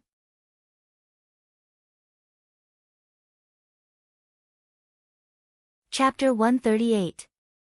After accompanying Zhao Xueqing around Yang City for 2 to 3 days, Jiang Tian managed to gather all the materials needed for the array formation. Soon, he returned to Linzhou City and started to set up the spirit gathering array in King's No. 1 villa. However, this time, Jiang Tian brought along Hong Yi, Su Wenjie, and a few other southern faction feng shui practitioners to help him. These spell masters were more than happy to help. They even felt that it was a great honor. With their help, the Qi gathering array was completed after a week of hard work and all the array materials were used up. When the box was opened, Gengjin iron essence, azure wood cauldron, frost crystal, white ape's demonic core, and dark yellow clay pottery were displayed in front of everyone. The invisible elements of metal, wood, water, fire, and earth gathered together, exuding surging energy waves. These 5 treasures can be used as the eye of the Qi gathering array.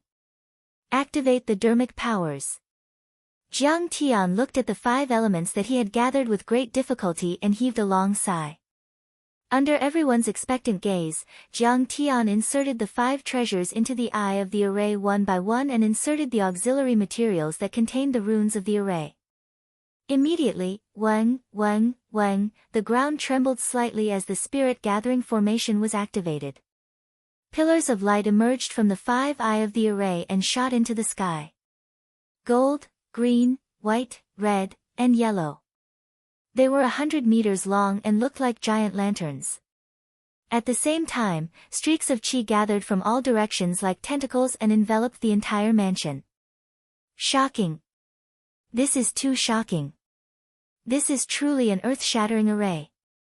I didn't expect Master Kang's array formation skills to be so profound and powerful. Hong Yi, Su Wenjie, Tao Fengshe, and the other spell masters of the southern faction were stunned and could not believe their eyes. Then, more and more white chi gathered and enveloped the entire mansion like clouds, making the mansion look like an immortal palace. The chi accumulated so much that it formed raindrops and dripped down. The chi is like mist and condensed into rain. Oh my God! This is comparable to the Taoist temple of the ancient immortals. Hong Yi, Su Wenjie, and the others took a deep breath and felt refreshed. Their pores were relaxed and their cells were jumping with joy. I never thought that we would be able to see such a great formation in our lifetime. It's like a miracle. At this moment, all the spell masters of the southern sect were so excited that tears were streaming down their faces and their bodies were trembling non-stop. Thank you for your hard work these past few days. Each of you will collect a bottle of spirit liquid as compensation for your hard work. Jiang Tian pointed at a row of jade bottles prepared in advance and said with a smile. Thank you, Master Kang. Hong Ye, Su Wenjie, and the others could no longer hold back the reverence in their hearts. One by one, they knelt on the ground and worshipped Jiang Tian. This spirit chi water could be said to be priceless. It could not be bought even with millions or tens of millions. It could help them improve their cultivation once. After they left with the spiritual water, Yi Zichen and the others took the spiritual water and left. Zhao Xueqing walked out from the inner room. Her beautiful eyes sparkled as she smiled and said, Jiang Tian, is your formation completed? She also felt that this formation was magical. Being in it, she felt refreshed and energized. It's done. Jiang Tian nodded slightly and a trace of relief appeared on his face. He smiled and said, Xueqing, tonight, I can teach you a set of cultivation techniques. Okay. Zhao Xueqing's beautiful eyes sparkled. She was excited and cheered. She did not want to become very strong. It was enough for her to be able to fight side by side with Jiang Tian. Qing'er, before we start cultivating, I have to observe your body constitution carefully. Jiang Tian pondered for a moment and said seriously, only after I confirm your body constitution can I choose the most suitable cultivation technique for you. There were many common cultivation techniques that were suitable for everyone. However, these cultivation techniques could not unleash a person's special potential. Jiang Tian had cultivated for 10,000 years and was well versed in all cultivation techniques. He had more than billions of cultivation techniques in his hands. However, since he was going to bring his beloved wife into the world of cultivation, he had to choose the most suitable cultivation technique for her. He wanted her to reach the top and become the supreme beauty, the empress of the celestial world. Then how do I observe? Take a look.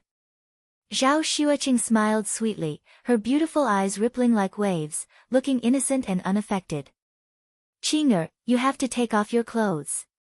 I still have to feel your bones. Jiang Tian coughed and looked a little embarrassed. Ah. Hearing this, Zhao Xueqing's beautiful face blushed, her clear and beautiful eyes were covered with a layer of mist, and a trace of shyness flashed past her eyes. She pinched Jiang Tian and said bashfully, Hubby, are you trying to take advantage of me? Qing'er, I have divine sense. I can see your body constitution.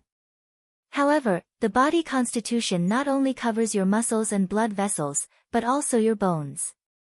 Only by sensing it thoroughly can I make the best assessment. The choice of cultivation technique is very important.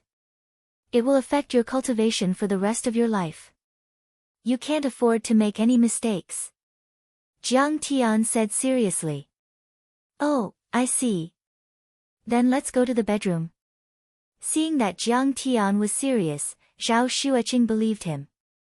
However, she felt a little disappointed in her heart. The bedroom was elegantly furnished. There was a bouquet of delicate roses in the vase, which was filled with a faint fragrance. The curtains were drawn and the bright yellow light shone down. It was very warm, but also seemed to be a little ambiguous. Zhao Xueqing bit her lower lip and hesitated for a moment. In the end, she still went into the bathroom. The sound of water splashing could be heard. Jiang Tian sat on the sofa with his back facing the bathroom. He was a little uneasy in his heart, like a cat scratching an itch. The bathroom door creaked open. Jiang Tian felt a soft and gentle touch on his back. A pair of snow-white arms wrapped around him from behind and gently hugged him. Although there was a layer of clothes between them, Jiang Tian could still clearly feel the soft and plump body. Moreover, he could also smell the fragrance of an orchid. Jiang Tian was a little angry in his heart. This was not because his Dao heart was not firm. In fact, he had been in the cultivation world for tens of thousands of years. His heart could be said to be as firm as steel and as stable as a rock. However, his feelings for Zhao Xueqing were too deep. Hearing the soft sobbing, Jiang Tian was shocked. He held her little hand and turned around. He said gently, "Xueqing, what's wrong?" "I'm scared." Zhao Xueqing was wrapped in a bath towel, revealing her jade-like shoulders. After the steam evaporated, her originally delicate and fair face became even more crystal clear. She was incomparably beautiful. However, her eyes were filled with sadness and worry. There were sparkling tears in her eyes. "Why?" Jiang Tian asked.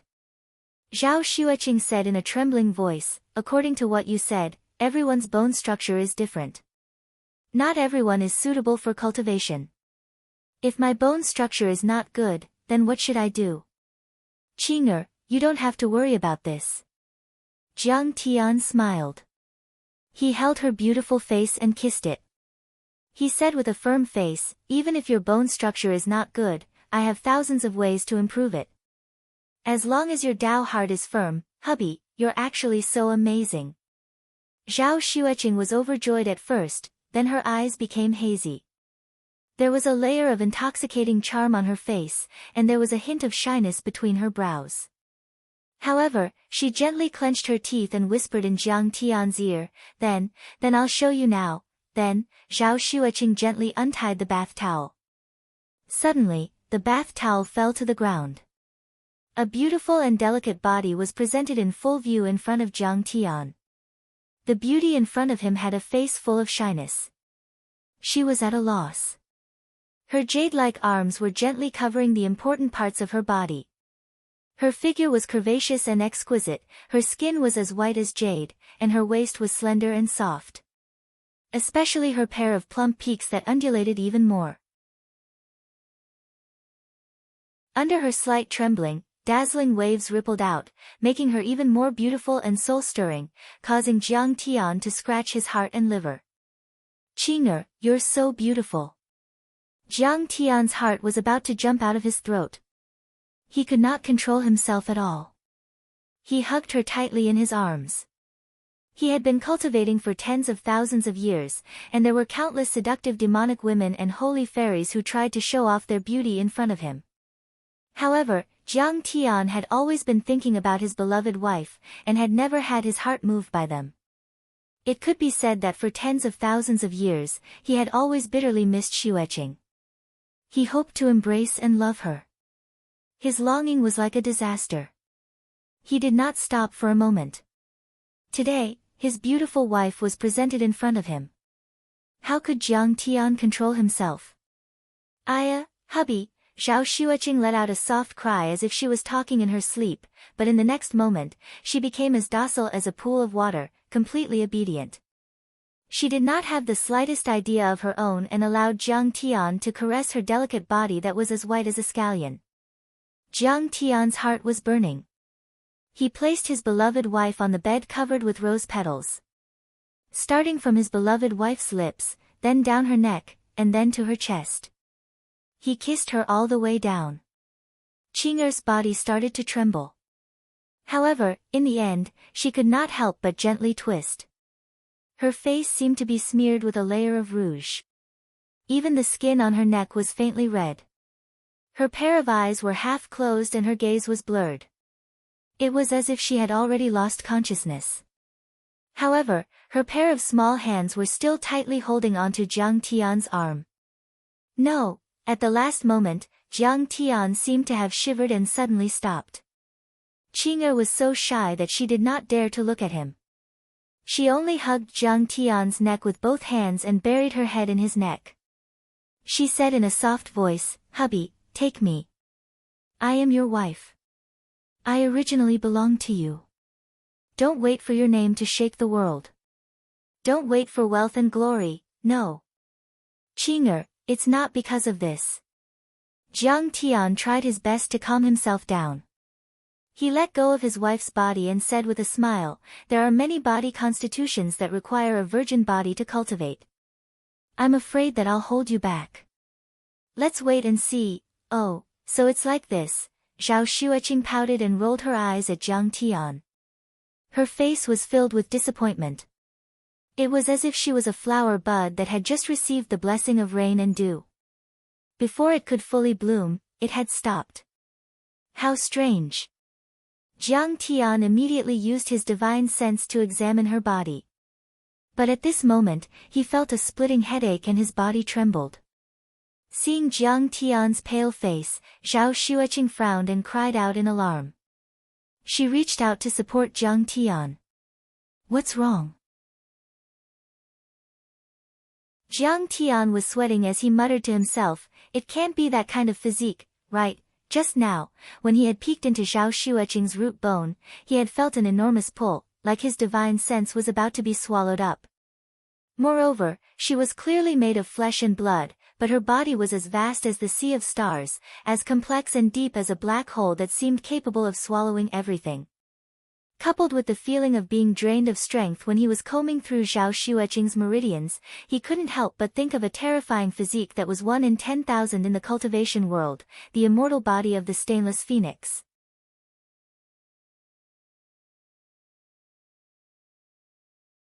Chapter 139. In this regard, Jiang Tian had an image of a sponge physique.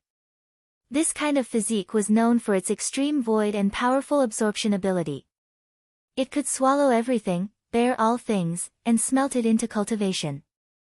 10,000 years ago in the Nine Clouds continent, there was a Fuyao empress who had this physique. She once led the Shaohua Empire and swept across millions of light-years of starfields, shocking an era.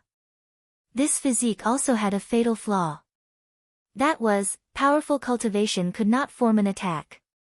It was like a sponge, as long as there was no external force, it could not squeeze out the water contained.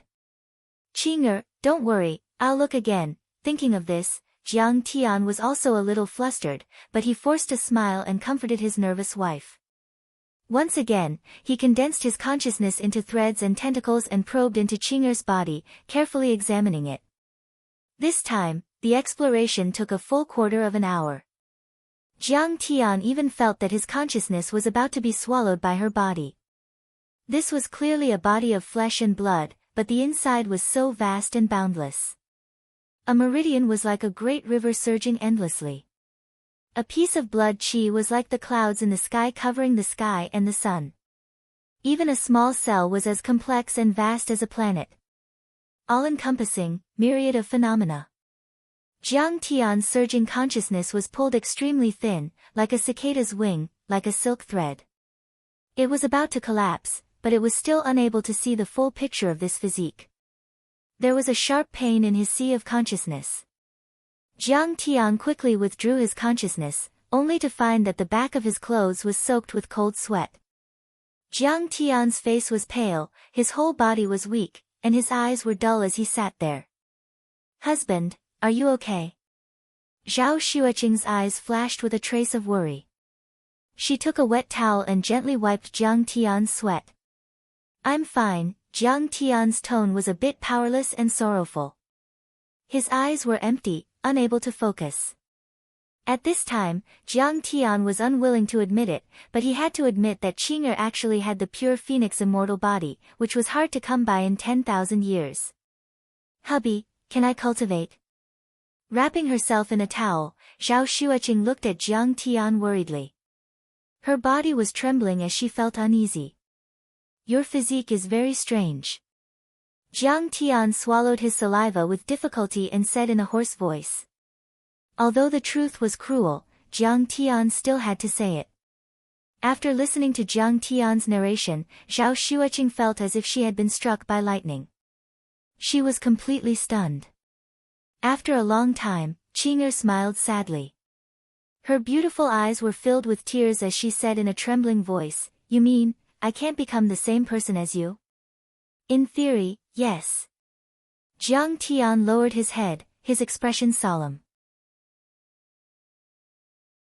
Zhao Xueqing's pretty face was deathly pale, and she couldn't even stand steadily. Qing'er, don't be sad. I will definitely think of a way. Jiang Tian hurriedly supported her. Zhao Xueqing shook her head, trying to control her tears, but big drops still fell down. She said in a trembling voice, I don't want to be a waste. I don't want to be a burden to you. I want to fight side by side with you. Yes, Empress Fu Yao. Jiang Tian sighed for a while. Suddenly, his eyes lit up. He frowned and said in a low voice, Empress Fu Yao also has this kind of physique, but why did she become the celestial emperor of a generation and sweep through an era? Yes, you just said that she is very strong too. Zhao Xueqing also suddenly became excited. She saw a glimmer of hope. When Jiang Tian ascended to the continent of the 9 clouds, Empress Fu Ya was already a figure from 10,000 years ago. At that time, she had already fallen, but there were still many records and legends about her. Jiang Tian stood up and walked back and forth. He grabbed his hair and sank into the memories of the past. I remember that little bastard Ren Mingming in the continent of the 9 clouds told me that she used a kind of spiritual grass called the Empress Flower to refine pills and evolve her bones. Zhao Xueqing stared blankly at Jiang Tian. After returning, Jiang Tian had always been calm and collected, but now, Jiang Tian was like a manic lion. She was very moved, and a large piece of tender feeling appeared in her heart. He was anxious for her. Yes. It is the Empress Flower. Suddenly, Jiang Tian grabbed Xueqing's shoulder and shook her excitedly. He said loudly, to make an inappropriate analogy, this sponge body is like a patient with heart failure who has a pacemaker installed on his heart. All the blood in his body will surge and he will be able to use his cultivation. And, so, as long as we find the Empress Flower, I can cultivate. Zhao Xueqing also smiled through her tears. Her beautiful eyes were full of hope. But in the next moment, her smile disappeared and she frowned. She said tenderly, according to what you said, the spiritual qi on earth is declining, and it is in the age of chaos. This kind of spiritual grass must be very difficult to find. Then don't worry about it. Jiang Tian waved his hand and said confidently, even if it is a mountain of swords and a sea of fire, even if it is the 9 heavens, the 5 seas, even if it is the ancient road of the stars, crossing the sea of stars, I will find the Empress Flower for you and help you cultivate. Jiang Tian, thank you. You are so good to me, Qing'er was touched. She hugged Jiang Tian tightly, and sparkling tears rolled down her cheeks again. Between lovers, when their feelings were strong, they would always say, even if you want the stars in the sky, I'll pluck them down for you. But everyone knew that this was just an exaggeration, but Jiang Tian wanted to put it into practice. Qing'er, even if you can't use your cultivation now, you can still cultivate. It is like a dam storing water. You can only store it now, but you can't use it. But now that you have accumulated more cultivation, once you find the Empress Flower and open the floodgates, it will be like a flowing river, a dragon galloping horse, and a thunderous force. Jiang Tian held her delicate hand, and his eyes shone with excitement as he spoke earnestly. I'll cultivate with you now. Zhao Xueqing nodded her head with a look of anticipation. After pondering for a while, Jiang Tian finally made a decision. The skill he chose for Zhao Xueqing was called the Immortality of the Void formula. That skill had been created by the strongest cultivator of the continent of the Nine Clouds, Renming the Celestial Venerable. Renming the Celestial Venerable was famous for his fighting prowess. He had become a celestial emperor and was famous in the continent of the Nine Clouds. When Jiang Tian arrived in the continent of the Nine Clouds, he was already a master of the Golden Core stage. Renming was just a boy running around in the mountains. He wanted to join the Star Ocean sect, the first sect in the continent of the Nine Clouds, but he had no foundation. He failed 10 times and was laughed at. Jiang Tian saw that Renming's heart was firm and persevering. He thought of himself and was very moved. He helped Renming enter another small sect, the Great Tao sect. After hundreds of years of cultivation in the continent of the Nine Clouds, Jiang Tian traveled across the void again. After a few years, Jiang Tian returned to the continent of the Nine Clouds again. Renming had become a master of the Great Tao sect and had become the patriarch of the Great Tao sect. He had also recovered the Star Ocean sect, which surprised Jiang Tian. After asking, he learned that the key point was that Renming had created the art of immortality out of void. He was only in the qi refining stage, but he had lived to 600 years old. Then, he found a way to improve his root bone and break through to the foundation building stage. At that time, Renming proudly said, "As long as I live as long as a tortoise, the probability of being hit by a meteorite will increase a lot. Why worry about not being able to improve my foundation? Why worry about not being able to break through?" Jiang Tian laughed and called him an old tortoise, which made the old man so angry that his face turned white. However, jokes were jokes. Jiang Tian deeply felt that this skill was magical, so he asked him what was going on. Without Jiang Tian's guidance, Renming definitely wouldn't have been able to set foot on the road of cultivation. He would have turned into a pile of yellow soil long ago. This kid was deeply grateful to Jiang Tian, so Renming naturally told him everything without holding back. The immortality of the void formula was the combination of Renming's hundreds of years of wisdom and the Great Tao sect's thousands of years of inheritance. It was incomparably mysterious and profound. It could be said to be an immortal emperor-level skill. The biggest feature of this skill was that the body was like the void. It had a strong ability to absorb the spiritual qi of heaven and earth, which could be turned into vigorous pure qi.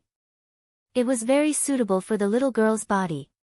Secondly, the pure qi could nourish the body, strengthen the blood, and extend the life. If it reached the peak, it could at least live for 1,000 years. Jiang Tian thought very far and was prepared to not be able to find the D-daughter flower on Earth. Even if he couldn't find it on Earth, 100 or 1,000 years later, he would be able to set foot on the ancient road of the stars and find the D-daughter flower. At that time, Zhao Xueqing could still use the D-daughter flower to improve her body and display her cultivation. After Jiang Tian finished teaching, Zhao Xueqing immediately followed Jiang Tian's instructions. She sat down cross-legged and began to circulate the immortality of the void formula. Suddenly, a shocking scene appeared. The whole villa was filled with wind and thunder. Thick clouds and mist rushed toward the villa like galloping horses and swimming dragons. Whoosh whoosh whoosh. The spiritual qi became even more condensed. Like white gelatinous tentacles, it drilled into the room through the window and into Zhao Xueqing's body through the cracks of the door.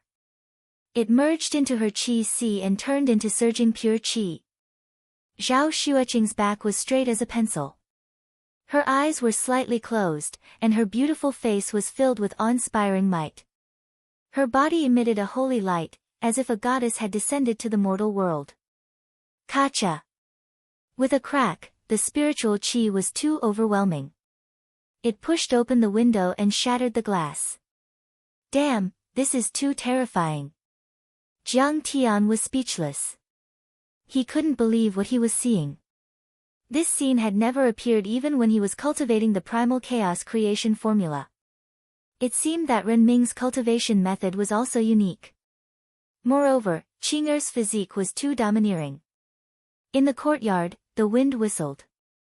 The trees swayed, and even the rockery was swaying. Kacha kacha.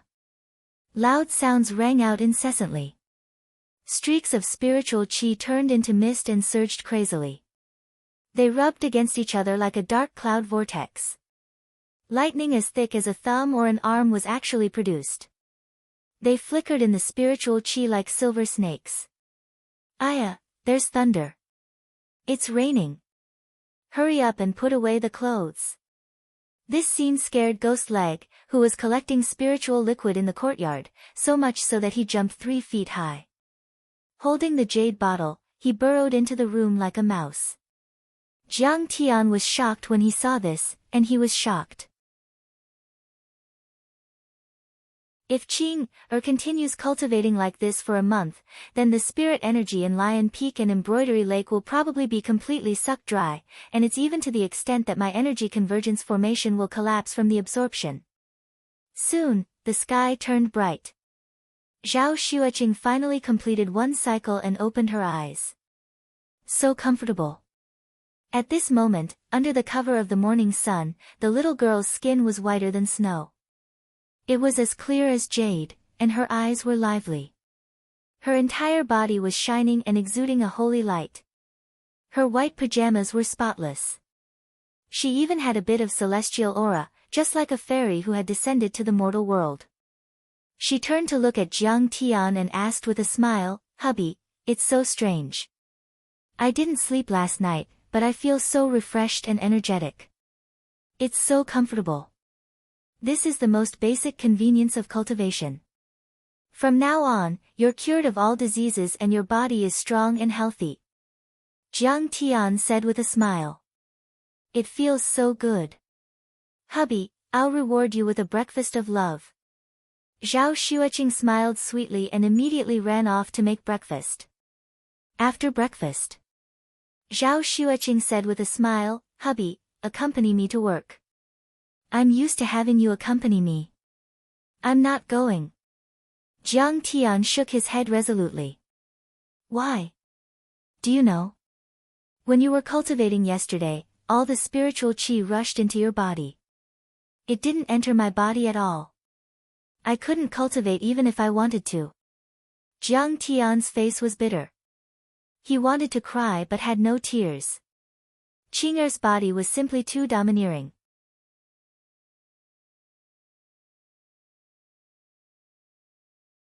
Chapter 140. Just like that, for the remaining month, Jiang Tian did not leave the house. He did not step out of the door and cultivated hard in No. 1 King's Villa.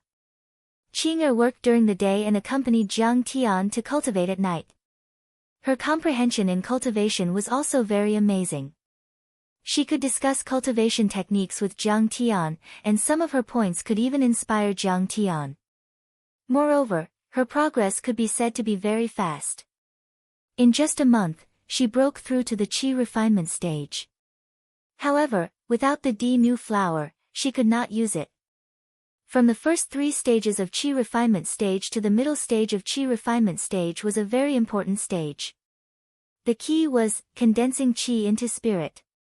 This was the result of the double strength of divine sense and true essence.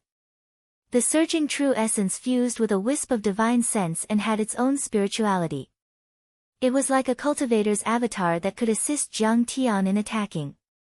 At this stage, Jiang Tian chose to cultivate the main cultivation technique of his previous life, the Cloud Sea Azure Dragon technique, as a supplement. He wanted to condense 2 Azure Dragons.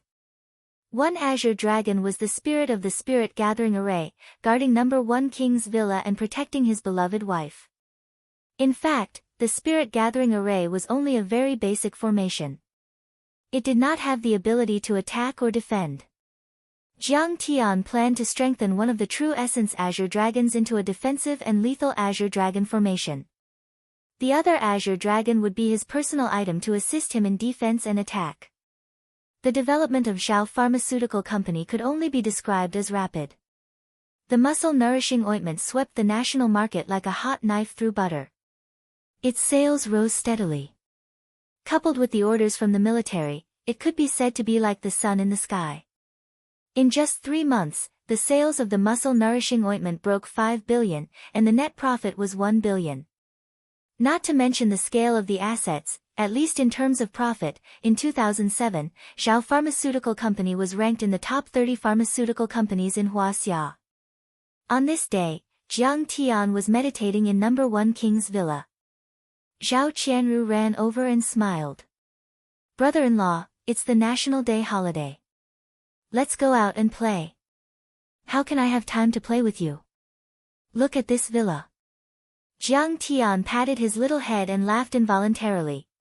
"Brother-in-law, you said that before I have a boyfriend, you will accompany me.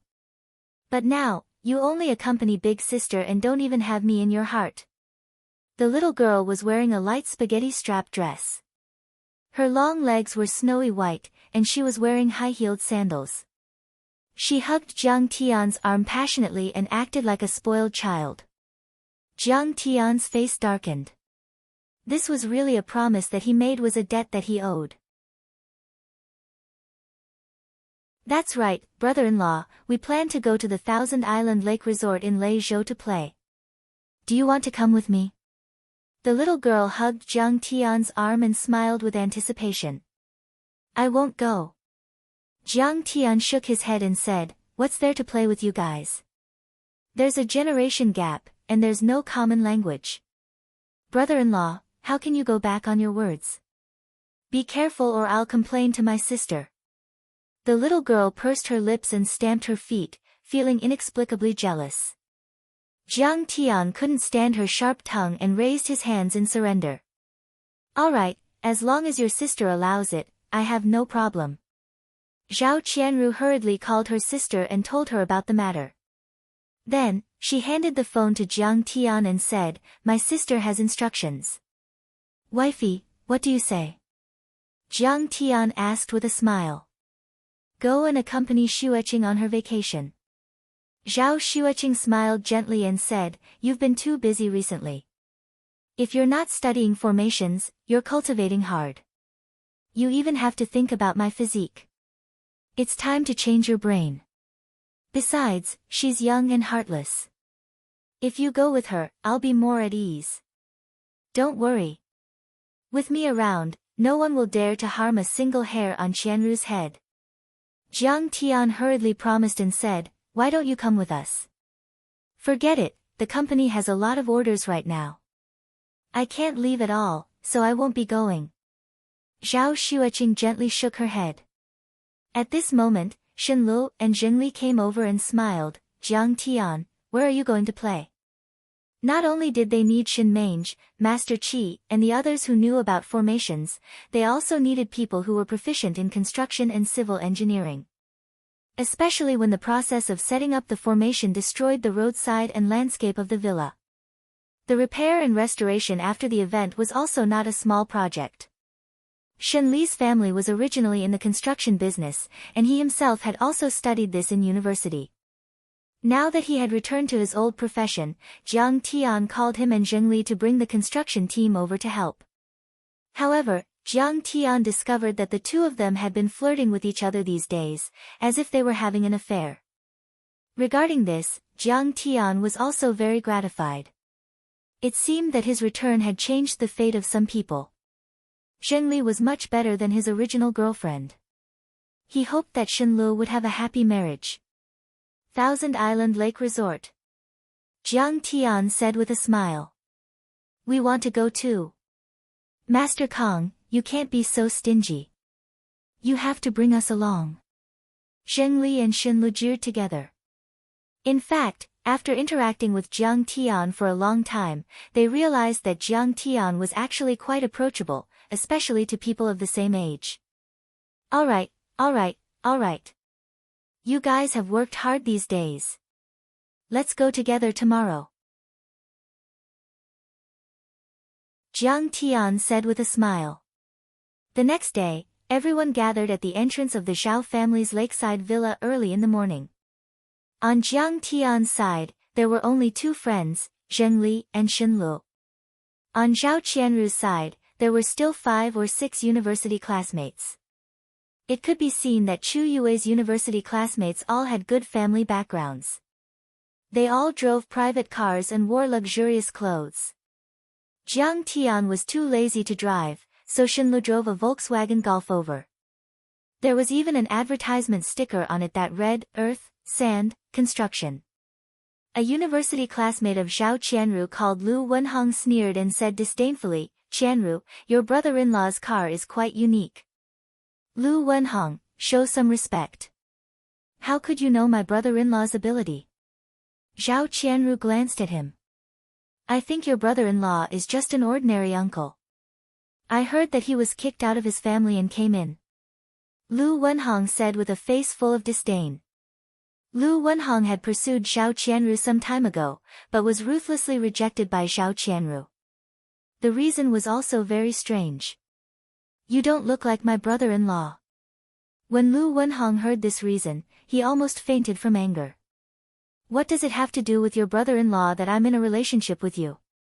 However, he had always been curious about Zhao Qianru, this legendary brother-in-law of his. Today, when he saw Jiang Tian, he immediately became eccentric. Lu Wenhong, why are you so nosy? If you keep talking nonsense, I won't go play. Zhao Qianru glared at him and pulled the door open to get out of the car. All right, Qianru, this trip to the Thousand Island Lake Resort is still Wenhong's treat. Just give him some face. Chu Yue hurriedly advised.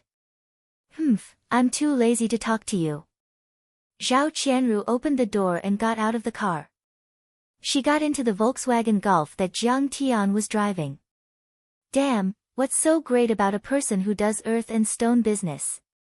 Seeing this, Lu Wenhong secretly gritted his teeth. When everyone was here, he started the car with a gloomy face and the three cars set off together. The Thousand Island Lake Resort was located in the southernmost part of Lingnan, Leizhou. It was only separated from Hainan by the Qiongzhou Strait. In less than 4 hours, the three cars arrived at the border of Leizhou. When they got off the highway, there were already a few sports cars waiting at the exit. Lamborghini, Maserati, BMW X5, I'm dizzy, all of them are luxury cars. Chu Yue leaned against the window and looked at the row of sports cars. Her eyes were not enough to take in all of them. For a well-off family like her, driving a private car was already amazing. This kind of luxury car was simply unimaginable. Shen Lu, who was in the car behind, was also shocked. It seemed that these were all young masters of Leizhou. Lu Wenhong felt that he had gained face. He got out of the car and shook hands with the leading young man. Brother Fan, you're giving me too much face. Ha, who asked your cousin to be Tang Xiaozi? I will definitely give you face. The young man called Brother Fan laughed and glanced at the car. TSK, there were also a few beauties. I didn't expect Lu Wenhong's eyes to be so good. Thank you, Brother Fan. Lu Wenhong was flattered and had a servile expression. The young man winked and smiled. Which one do you like? You have too many beauties. Lu Wenhong said calmly, in the Volkswagen Golf, the girl wearing suspenders, don't worry. This time, brother will definitely give you face. If it doesn't work, I'll call my cousin Bai Choufei or your cousin to come over tonight.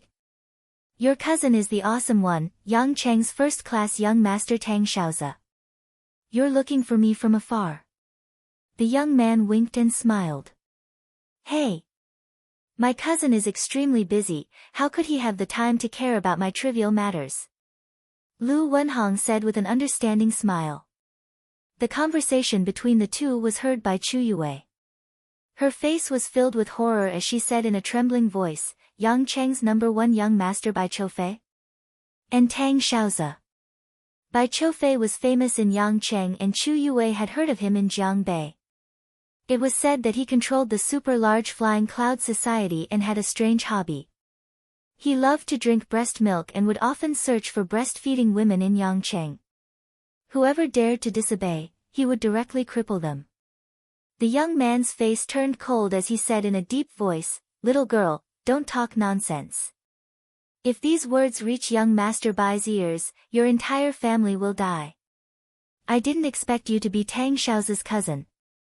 You're so low-key in school, I've never heard you mention it. Chu Yue stuck out her tongue in fright. She looked at Lu Wenhong with a whole new level of respect and said apologetically, I'm sorry for just now, I didn't mean it. Don't take it to heart. My cousin isn't here. Lu Wenhong said politely, but the pride and arrogance in his eyes could not be concealed. A student looked at Chu Yue in astonishment and said, Isn't your father the deputy director of the Commerce Bureau in Linzhou? Why would he be afraid of this kind of person? That's still not good. Chu Yue said with a bitter smile, this kind of powerful person can talk to the mayor and the secretary of the municipal committee. Moreover, this is Lei Zhou. That is the territory of Tang Xiaozi and Bai Choufei. She gave those ignorant students a look of disdain, saying softly, moreover, Tang Xiaozi and Bai Choufei are both especially powerful figures. Just Tang Xiaozi alone is someone not even Eastern Sea's Yigufan could defeat. As for Lin Province's Tang family and Zheng family, they are even more inferior. At this moment, Lu Wenhong glanced at the Volkswagen Golf that Jiang Tian was in and said indifferently, that brat is Zhao Qianru's brother-in-law. Zhao Qianru praises him as if he is the sky. Today, help me humiliate him. Let him understand who is the real strong. He, with his loser appearance, is he in the business of stone? That young man disdainfully patted his chest and said with a sinister smile, Lei Zhou is my territory. I can knead him however I want.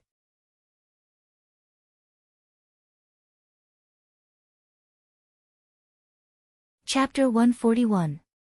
The car didn't drive into the city. After getting off the highway, they directly took the ring road and arrived at the Thousand Island Lake scenic spot in the suburbs. The Thousand Island Lake was originally a scenic spot. Now, it was contracted by a tourism investment company and developed into a large-scale project that integrated real estate, tourism, vacation, and entertainment. Just as they left the parking lot, they saw a tall and handsome young man leading the manager and others to greet them at the entrance of the resort.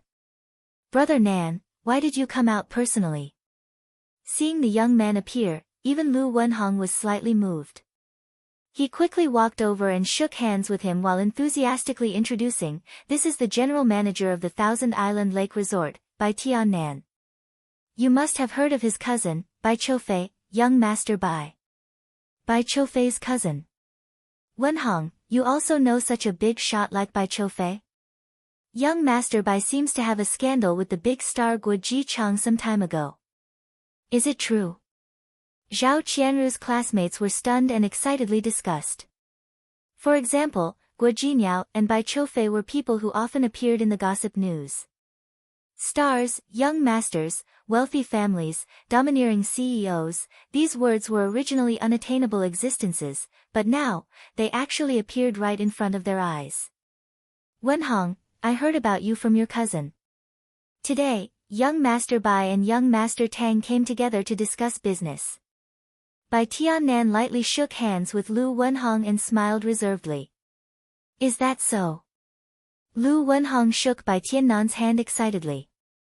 His face was ecstatic. Cousin will also appear. That's great. I can let these classmates see my amazing strength.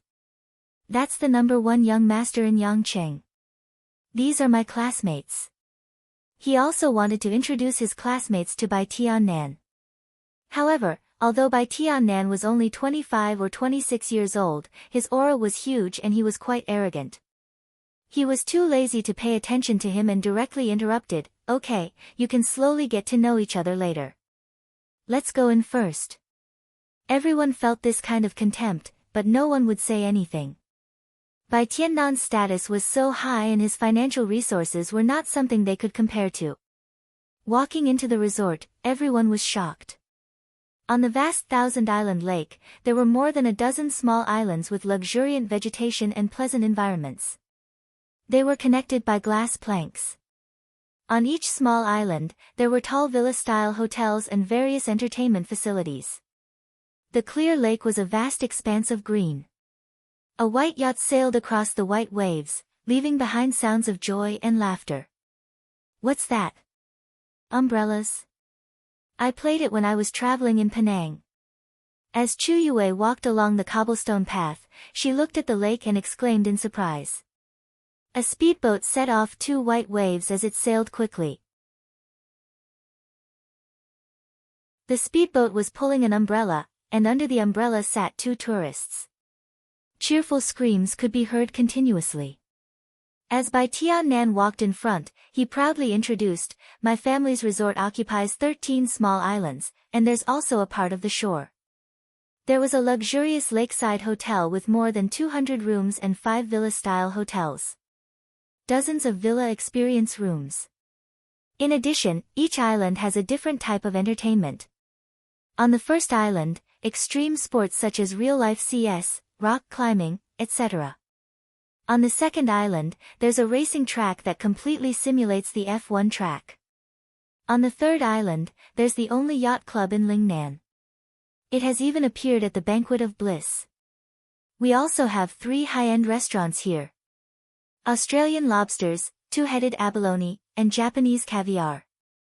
They're all flown in, and we have everything you need. That's awesome. Listening to Bai Tiannan's introduction, the girls were already grinning from ear to ear. Even the boys were tempted. Chu Yue secretly pulled down her collar, revealing her fair skin. She leaned over and said with a fawning face, "Brother Tian-nan, the investment for this resort is not small, right? The initial investment is 500 million.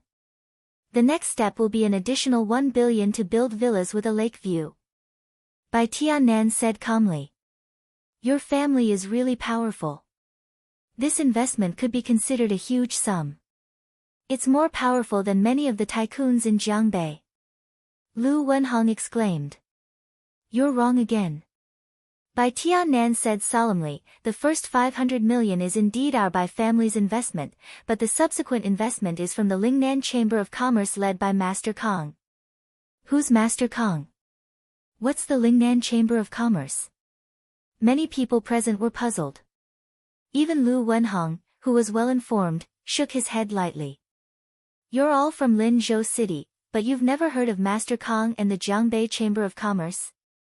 Bai Tian-nan looked at them in surprise. It seemed that Lu Wenhong's family background and status were not too high. They didn't even know of the great Master Kong. Everyone was puzzled. "Master Kong is from Linzhou City." Bai Tian-nan sighed with reverence. On the Blue Whale Princess, he defeated the Great Circle's expert Xing Shanhu with one punch and suppressed the entire Jiangbei.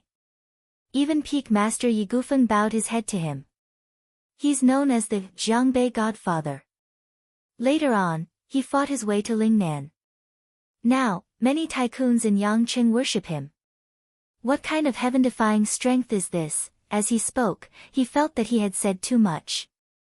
Bai Chofei had warned him not to spread news about Master Kong. He hurriedly stopped and changed the topic. "Wenhong, come with me to get the room card. Take a rest and have some fun. I'll come back tonight to accompany you."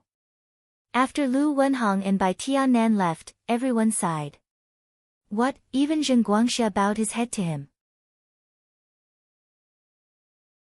He's so powerful. This Master Kong should be an old grandpa. Everyone exclaimed in surprise. Their eyes widened in disbelief. Chu Yue glanced at Jiang Tian and thought, that Master Kong can't be Jiang Tian, right? The next moment, she shook her head. Impossible. This guy was originally a lunatic, and now he had become a swindler. It was fine if he swindled people in a small place like Jiangbei, but how could he swindle people in Jiangnan? At that time, she had also witnessed the Tang family's apprenticeship ceremony, but the more she thought about it, the more she felt that it was impossible. Jiang Tian was crazy back then. He smashed and burned at home, and Chu Yue and Zhao Xueqing couldn't clean up the mess. She had seen it with her own eyes. The contrast was so huge. How could she easily accept the fact that Jiang Tian had ascended to the heavens? She believed that Jiang Tian had used some method to deceive the Tang family and those people in Jiangbei. He was just fishing for fame. Let's put down our luggage first and play together after lunch. At this time, Lu Wenhong had already gotten the room cards from the manager and started to distribute them to everyone. This National Day trip was completely arranged by Lu Wenhong. The expenses of coming out to play were also covered by him. As for how to stay, it was naturally arranged by him. Zhao Qianru, Chu Yue, and the others were assigned to a villa area. There was plenty of sunlight there, and the view was broad. Moreover, more than a dozen people stayed in a villa. After playing, they could even play cards and chat together. Jiang Tian, Shen Lu, and Zheng Li stayed in an ordinary hotel. The 2 rooms were on the first floor. The ground was very damp and was blocked by tall trees. Usually, this was for the hotel attendants on the night shift. It was obvious that they had been marginalized. Everyone put down their luggage and gathered in the lobby again. Lu Wenhong had already arrived. Seeing Jiang Tian coming over, he laughed sinisterly. Uncle Jiang, the environment of the room is not bad, right? Jiang Tian obviously sensed Lu Wenhong's exclusion of him, but he didn't take it to heart. He wasn't very particular about food, clothing, accommodation, and transportation, so he smiled gently and said, "The environment is pretty good, thank you for your arrangements." Did this kid not have any awareness of being excluded? Lu Wenhong gritted his teeth in anger and frowned. "All right, as long as you're happy." Why isn't my brother-in-law staying with us? Zhao Qianru put down her luggage and walked over, asking in confusion. Our villa hotel is already full. So, I arranged an ordinary room for Uncle Jiang. Lu Wenhong said with a fake smile. Oh. So it's like this. Zhao Qianru nodded her head in realization and suddenly said something shocking. Then brother-in-law, you and I will stay in the same room tonight. Ga. You two are staying together. Lu Wenhong was suddenly in a difficult position and suffered a blow. Could it be that he wasn't your brother-in-law, but your boyfriend? Could it be that you two have already slept together? Yeah, my sister and I share a husband and sleep together. What's wrong with staying together? Zhao Qianru's face was matter-of-fact as she hugged Jiang Tian's arm and said softly, "Do I still have to report to you? You're really controlling everything." Jiang Tian was speechless. This time, he was actually used as a shield by his sister-in-law. Who could he reason with? Damn, this is too shocking. 2 sisters marrying a husband. What a monster, what a zombie. Wenhong is so sad, he's making a wedding dress for someone else. Wenhong organized this National Day trip to confess to Zhao Qianru. Now, it's all for nothing. Damn, the restaurant even prepared roses. In this situation, do you want to remove it? All the students looked at Lu Wenhong sympathetically, as if his forehead had already turned green. Facing Zhao Qianru's questioning, Lu Wenhong's face turned green and white. After a long time, he said bitterly, "Of course there's no problem. Let's go eat." On the way to the restaurant, a few students gathered around Lu Wenhong who was walking at the back and expressed their righteous indignation as they suggested, "Lu Wenhong, what should we do? Should we beat him up?" Yeah, what's the point of being polite at this point? Beat him up until he doesn't dare to get close to Zhao Qianru. This grandson is too infuriating. He even dares to touch Wenhong's woman. I really can't stand it. I must beat him to death. You guys just act according to my signal.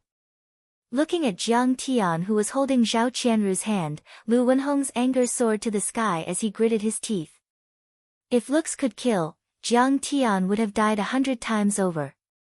The restaurant was more Western, in the form of a buffet. In order to confess to Zhao Qianru, Lu Wenhong even spent a lot of money and booked the entire restaurant. Therefore, there were no other guests. At this time, Zhao Qianru took the food and sat beside Jiang Tian. She said apologetically, "Brother-in-law, I'm sorry. He always harassed me, so I had to use you as a shield to make him give up. You won't be angry, right?" You should have told me in advance so that I could dress up more handsome. Jiang Tian smiled indifferently. Brother-in-law is the most handsome. There's no need to dress up. Zhao Qianru giggled. Lu Wenhong also came over and sat down. He was burning with jealousy and the veins on his forehead were throbbing. He sneered with a gloomy face, Uncle Jiang, is that kid Shenlu your friend? N? My classmate, our relationship is not bad. You know him? Jiang Tian looked at him in surprise.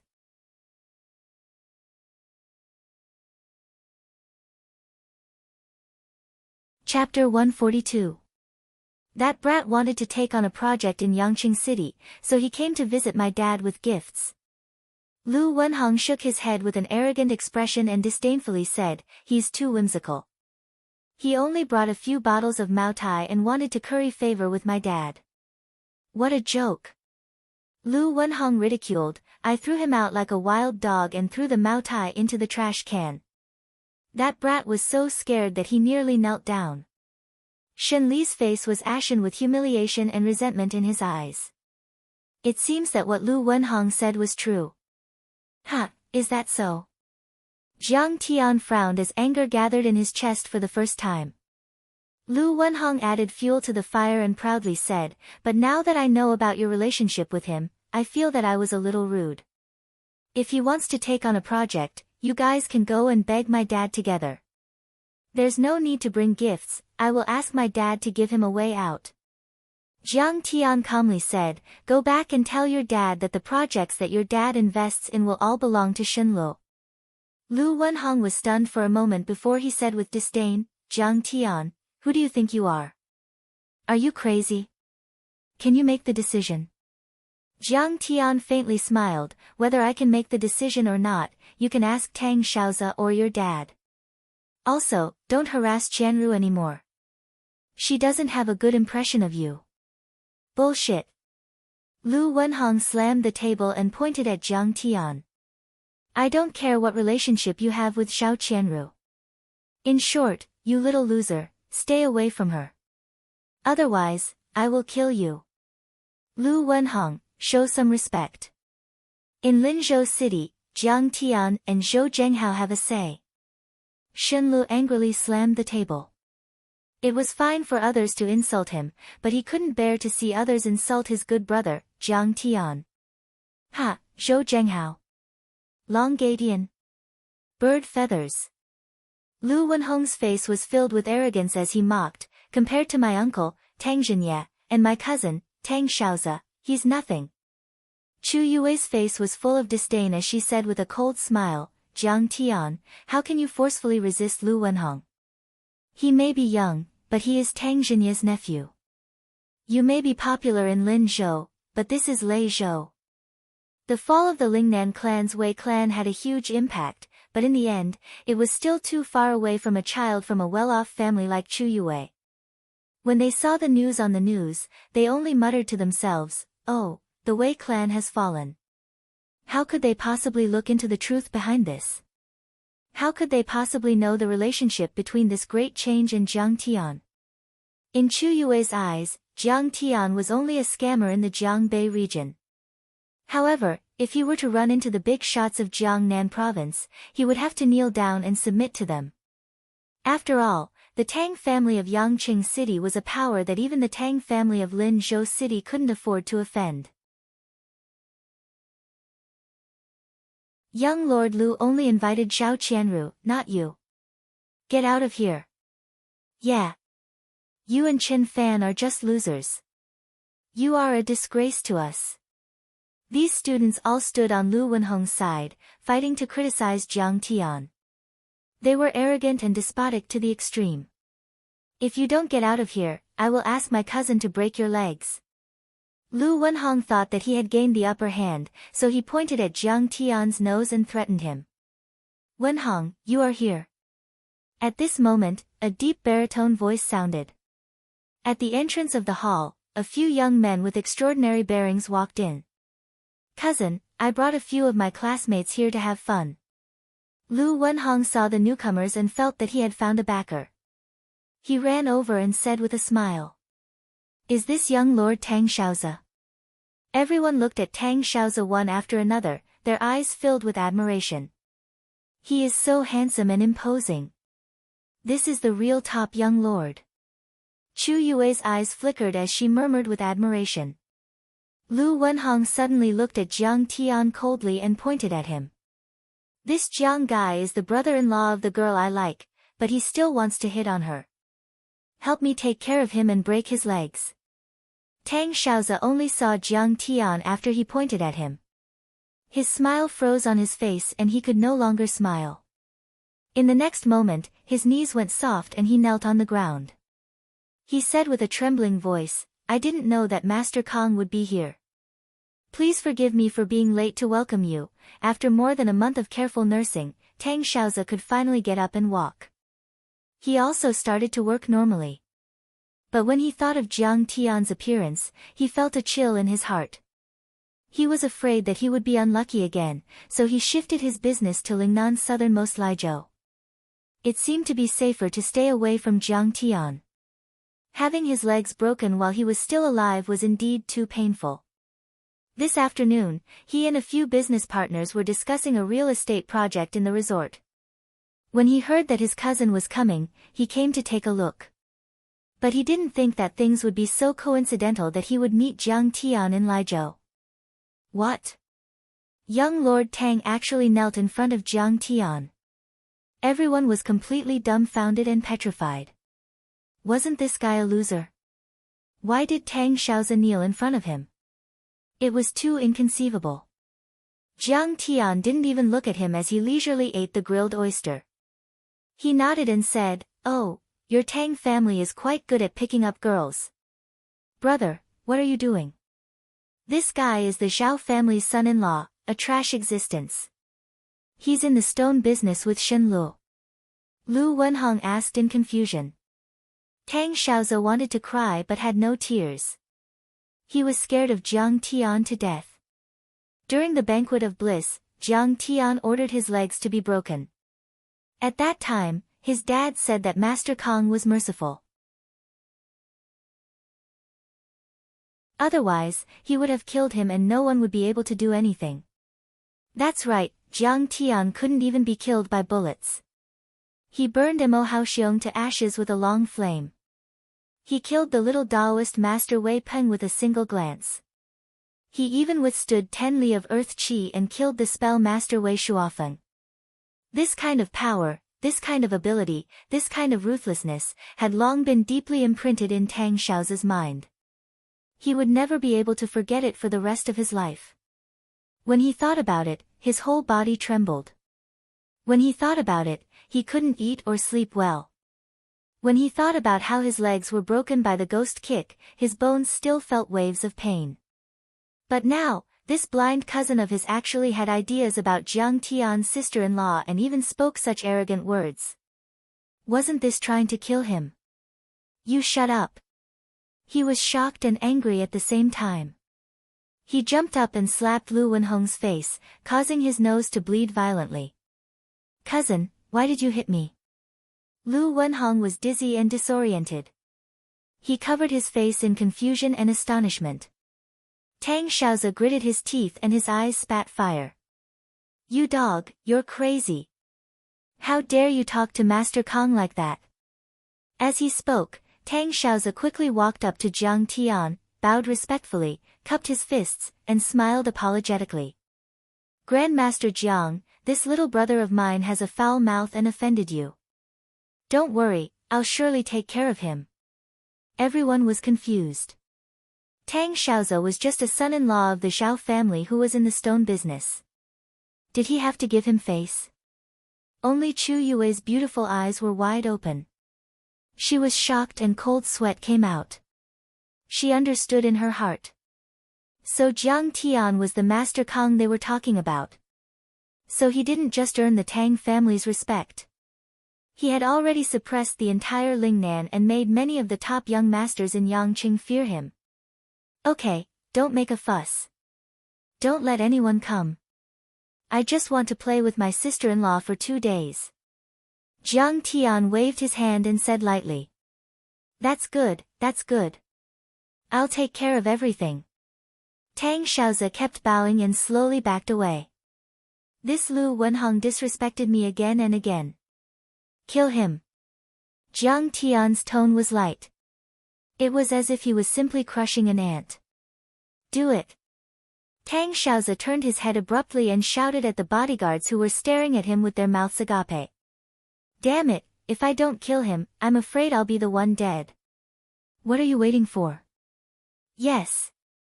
A few attendants immediately swarmed forward and dragged Lu Wenhong, who was so scared that he was dumbstruck, out of the room like a little chick. Master Kong, I know I was wrong. Spare me this time. Lu Wenhong struggled and begged for mercy. Tears fell like rain, but Jiang Tian just ate silently and didn't even look at him. Ah! Ah! It hurts. A moment later, two blood-curdling screams came from outside the door, and then there was a terrifying silence. Chu Yue was so scared that her whole body trembled. She moved to Jiang Tian with difficulty and said in a trembling voice, Jiang Tian, I'm sorry. Everyone, don't be nervous. Since you're Qianru's classmate, you're my friend. I've always been a very easygoing person. Jiang Tian didn't even look at her. He raised his wine glass at the students who were scared stiff and kept quiet out of fear. He nodded and smiled. Easygoing your sister. Killing people without blinking. Great Demon King. These students trembled and turned their heads away. They didn't dare to look at Jiang Tian, this terrifying guy. After the meal, under everyone's astonished gaze, Jiang Tian and Zhao Qianru moved into Lakeview Villa 1. Even Shen Lu and Zheng Li moved into Villa 8. Brother-in-law is too mighty and domineering. From now on, none of these boys will dare to harass me. While swimming in the open-air swimming pool on the roof of the villa, Zhao Qianru's graceful body created splashes of water as she proudly smiled. It's not good for you to be like this. I see that there are two young men inside. They're quite handsome. Under the parasol, Jiang Tian was dressed casually. He was lying on a bench and casually flipping through a Chinese medicine book as he spoke indifferently. TSK, how can they compare to brother-in-law? If I don't want to find someone, then I won't. If I want to find someone like brother-in-law. Zhao Qianru said with a firm expression. I'm afraid that's very difficult. This sister-in-law is possessed. Regarding this, Jiang Tian could only shake his head and smile bitterly as he sighed helplessly. For the remaining 2 days, Jiang Tian, Zhao Qianru, Shen Lu, Zheng Li, and the others had a good time at the Thousand Island Lake Resort. After washing away their fatigue, they drove back. On the way back, Chu Yue and Zhao Qianru's classmates all had heavy hearts.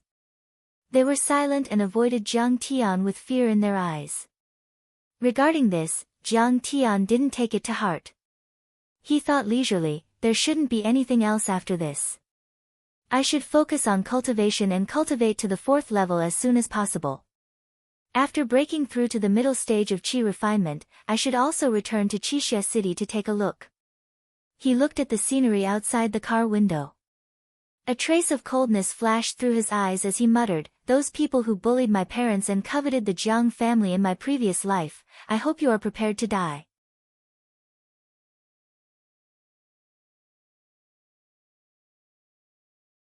Chapter 143. Sigh, why do I always run into Master Kong? I'm so unlucky. Could it be that my life is that bad? After sending Jiang Tian to the highway, Tang Xiaozi wiped the cold sweat off his forehead and said with lingering fear.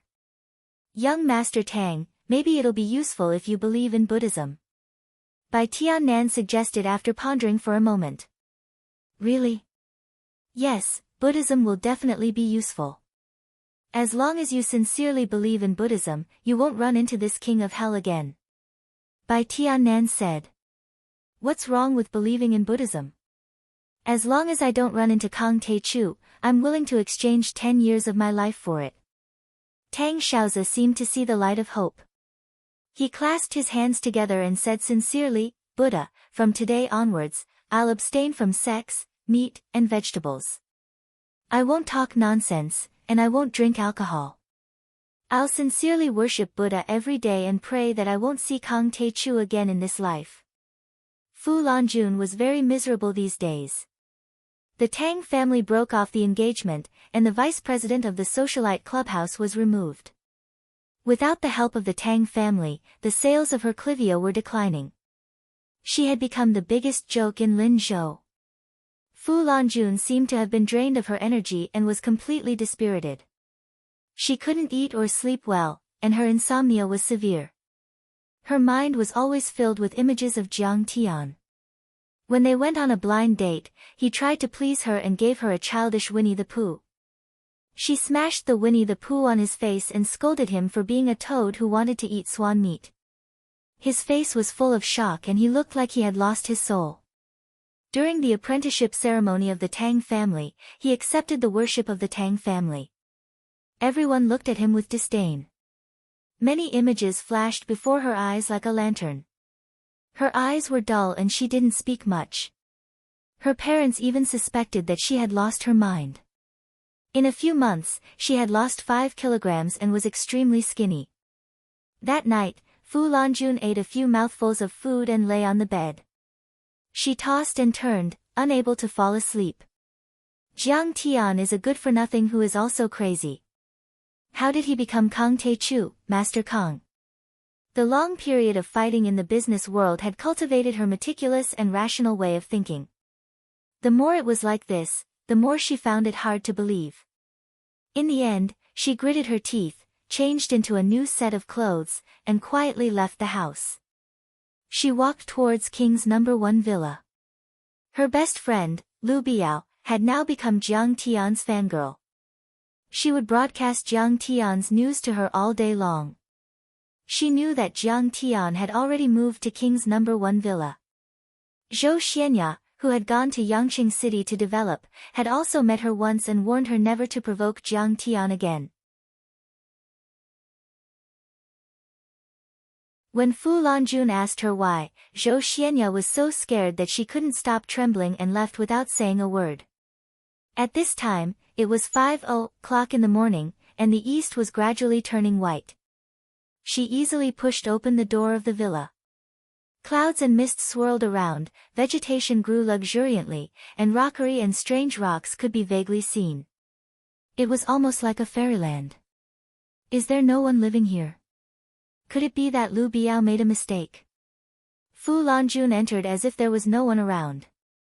Seeing that the villa's door was locked, she went up to the rooftop viewing platform. Jiang Tian! She cried out in alarm. She saw Jiang Tian sitting on the rocking chair, leisurely sipping his tea. I knew you were coming. Jiang Tian swallowed a mouthful of tea as the corner of his mouth curved into a mocking smile. Do you think you're an immortal? You know everything. Seeing Jiang Tian's indifferent and calm appearance, Fu Lanjun suddenly became angry. All the scenes of her being humiliated in front of Jiang Tian floated up in her mind. Especially Jiang Tian's eyes, which made her very uncomfortable. It was as if he was watching an ant climb with interest. Or perhaps he was a spectator in the corner of the theater, watching other people's horse performances, but he knew that this was just a show. He was high and mighty, as if he was looking at ants. His arrogance was boundless. She was so angry that her body trembled. I don't believe that you are Master Kang. Why not? Jiang Tian narrowed his eyes. His interest was piqued. Why? It's too simple. Because of reason. Fu Lanjun poured out all the grievances she had suffered over the past few months. She clenched her fists and shouted. The Tang family treats you like a VIP and the elites of Jiangbei see you as their leader. But I don't believe it. Because you don't have the qualifications to be a big shot. You seem to be low-key, but in reality, you are arrogant and disregard the rules of society. In terms of family background, the Jiang family is on the decline. The Medicine King group is struggling. You were expelled from your family because you offended a big shot in Yanjin. You can't rely on the Jiang family. In terms of tactics, you are not as good as Lu Tianla or even Long Gadian.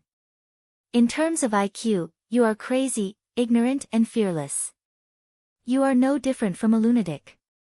How can you compare with those business elites? You are ignorant and incompetent. You only studied in a third-rate school. You almost couldn't graduate because of cheating. Your personality is not good. Your family background is not good. Your tactics are not good. Your IQ is not good. How can you be Master Kong? So, either you are a liar, or they are blind. By the end of her speech, her body was trembling. She clenched her fists as if she was going to shout out all the doubts, grievances, and fears that she had accumulated over the past few days. Fu Lanjun had received an elite education since she was a child.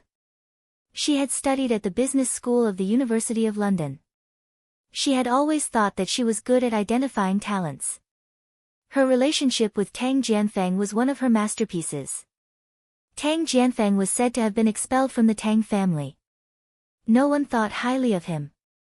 However, when it came to Jiang Tian, she had been wrong many times. She had even put herself in a difficult position. Oh, that's it. Jiang Tian smiled faintly. You are not stupid. It's just that my abilities are far beyond what ordinary people can imagine. As for you, unfortunately, you are just an ordinary person. Jiang Tian looked down at the city that was gradually waking up under the morning sun. Those trees, those bricks, those crisscrossing city silhouettes, those calm lakes and distant mountains, and the things beyond the lakes and mountains. Everything seemed familiar, but it had a different meaning from his previous life.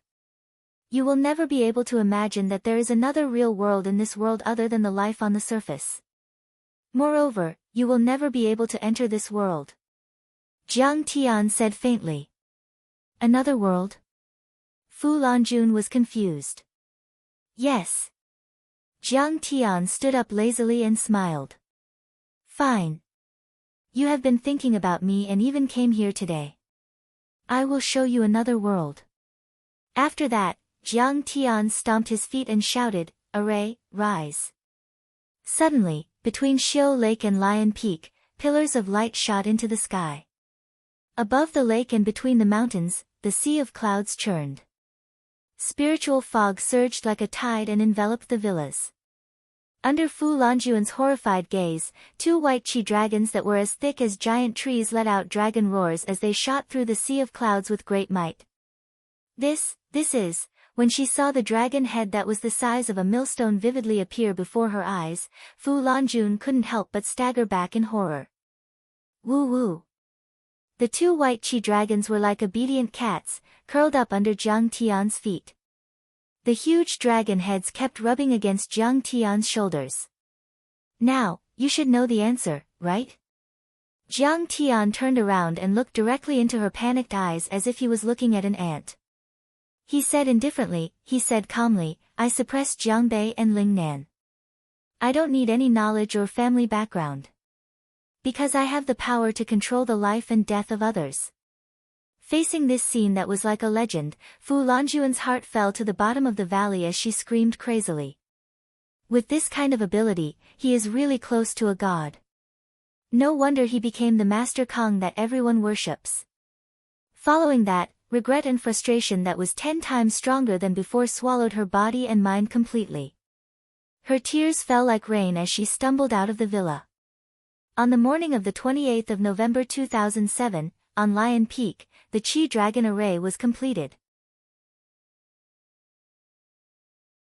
On this day, Jiang Tian condensed his essence into 2 Qi cultivation stage and successfully stepped into the mid-stage of Qi cultivation stage.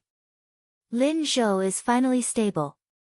I can finally go back to my hometown to take a look.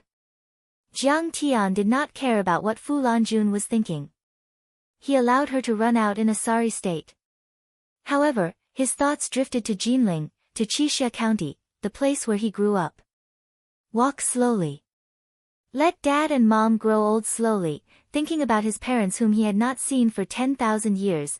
Jiang Tian's eyes were slightly moist but filled with excitement.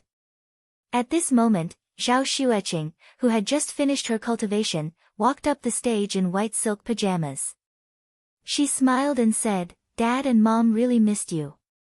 This time, even Dad called. She was beautiful. Coupled with the fact that she had cultivated, her aura was even more ethereal. Her first smile could topple a city, and her second smile could topple a country. "Oh. Is that so?" Jiang Tian was slightly stunned as his eyes turned slightly moist. His father, Jiang Zhixing, should have been the deputy head of Qixia County in his previous life. He was someone who worked in the system and was careful with his words and actions. He was introverted towards his own feelings and would not ask about him directly. However, it was often said that a father's love was like a mountain. Jiang Tian still remembered that after he had caused a huge mess by beating up that young master in Beijing, his father had actually disregarded his age and pride to apologize to that young master, begging for mercy and begging for mercy. After Jiang Tian was chased out of the family, his father seemed to have aged 10 years in an instant. He would drown his sorrows in alcohol and sigh. Within half a year, his hair had turned completely white. "I told Dad that you were researching the prescription." Even though he didn't believe me, his tone was filled with relief. Looking at Jiang Tian's reddened eyes, Zhao Xueqing thought that Jiang Tian had missed his parents after not seeing them for a year. She smiled and consoled him, "Don't be sad. The formation is done and you've broken through.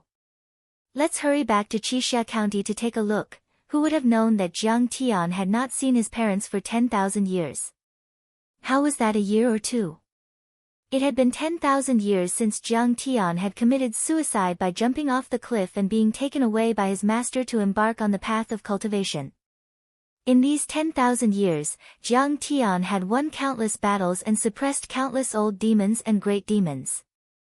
Many immortal emperors and gods' sons had submitted to him, causing the name of the Tai Chu Celestial Venerable to resound throughout the universe. Jiang Tian could be said to have gathered all the glory on his body. However, in the depths of Jiang Tian's heart, the person he felt the most guilty towards was Xueqing. However, what he missed the most was his parents.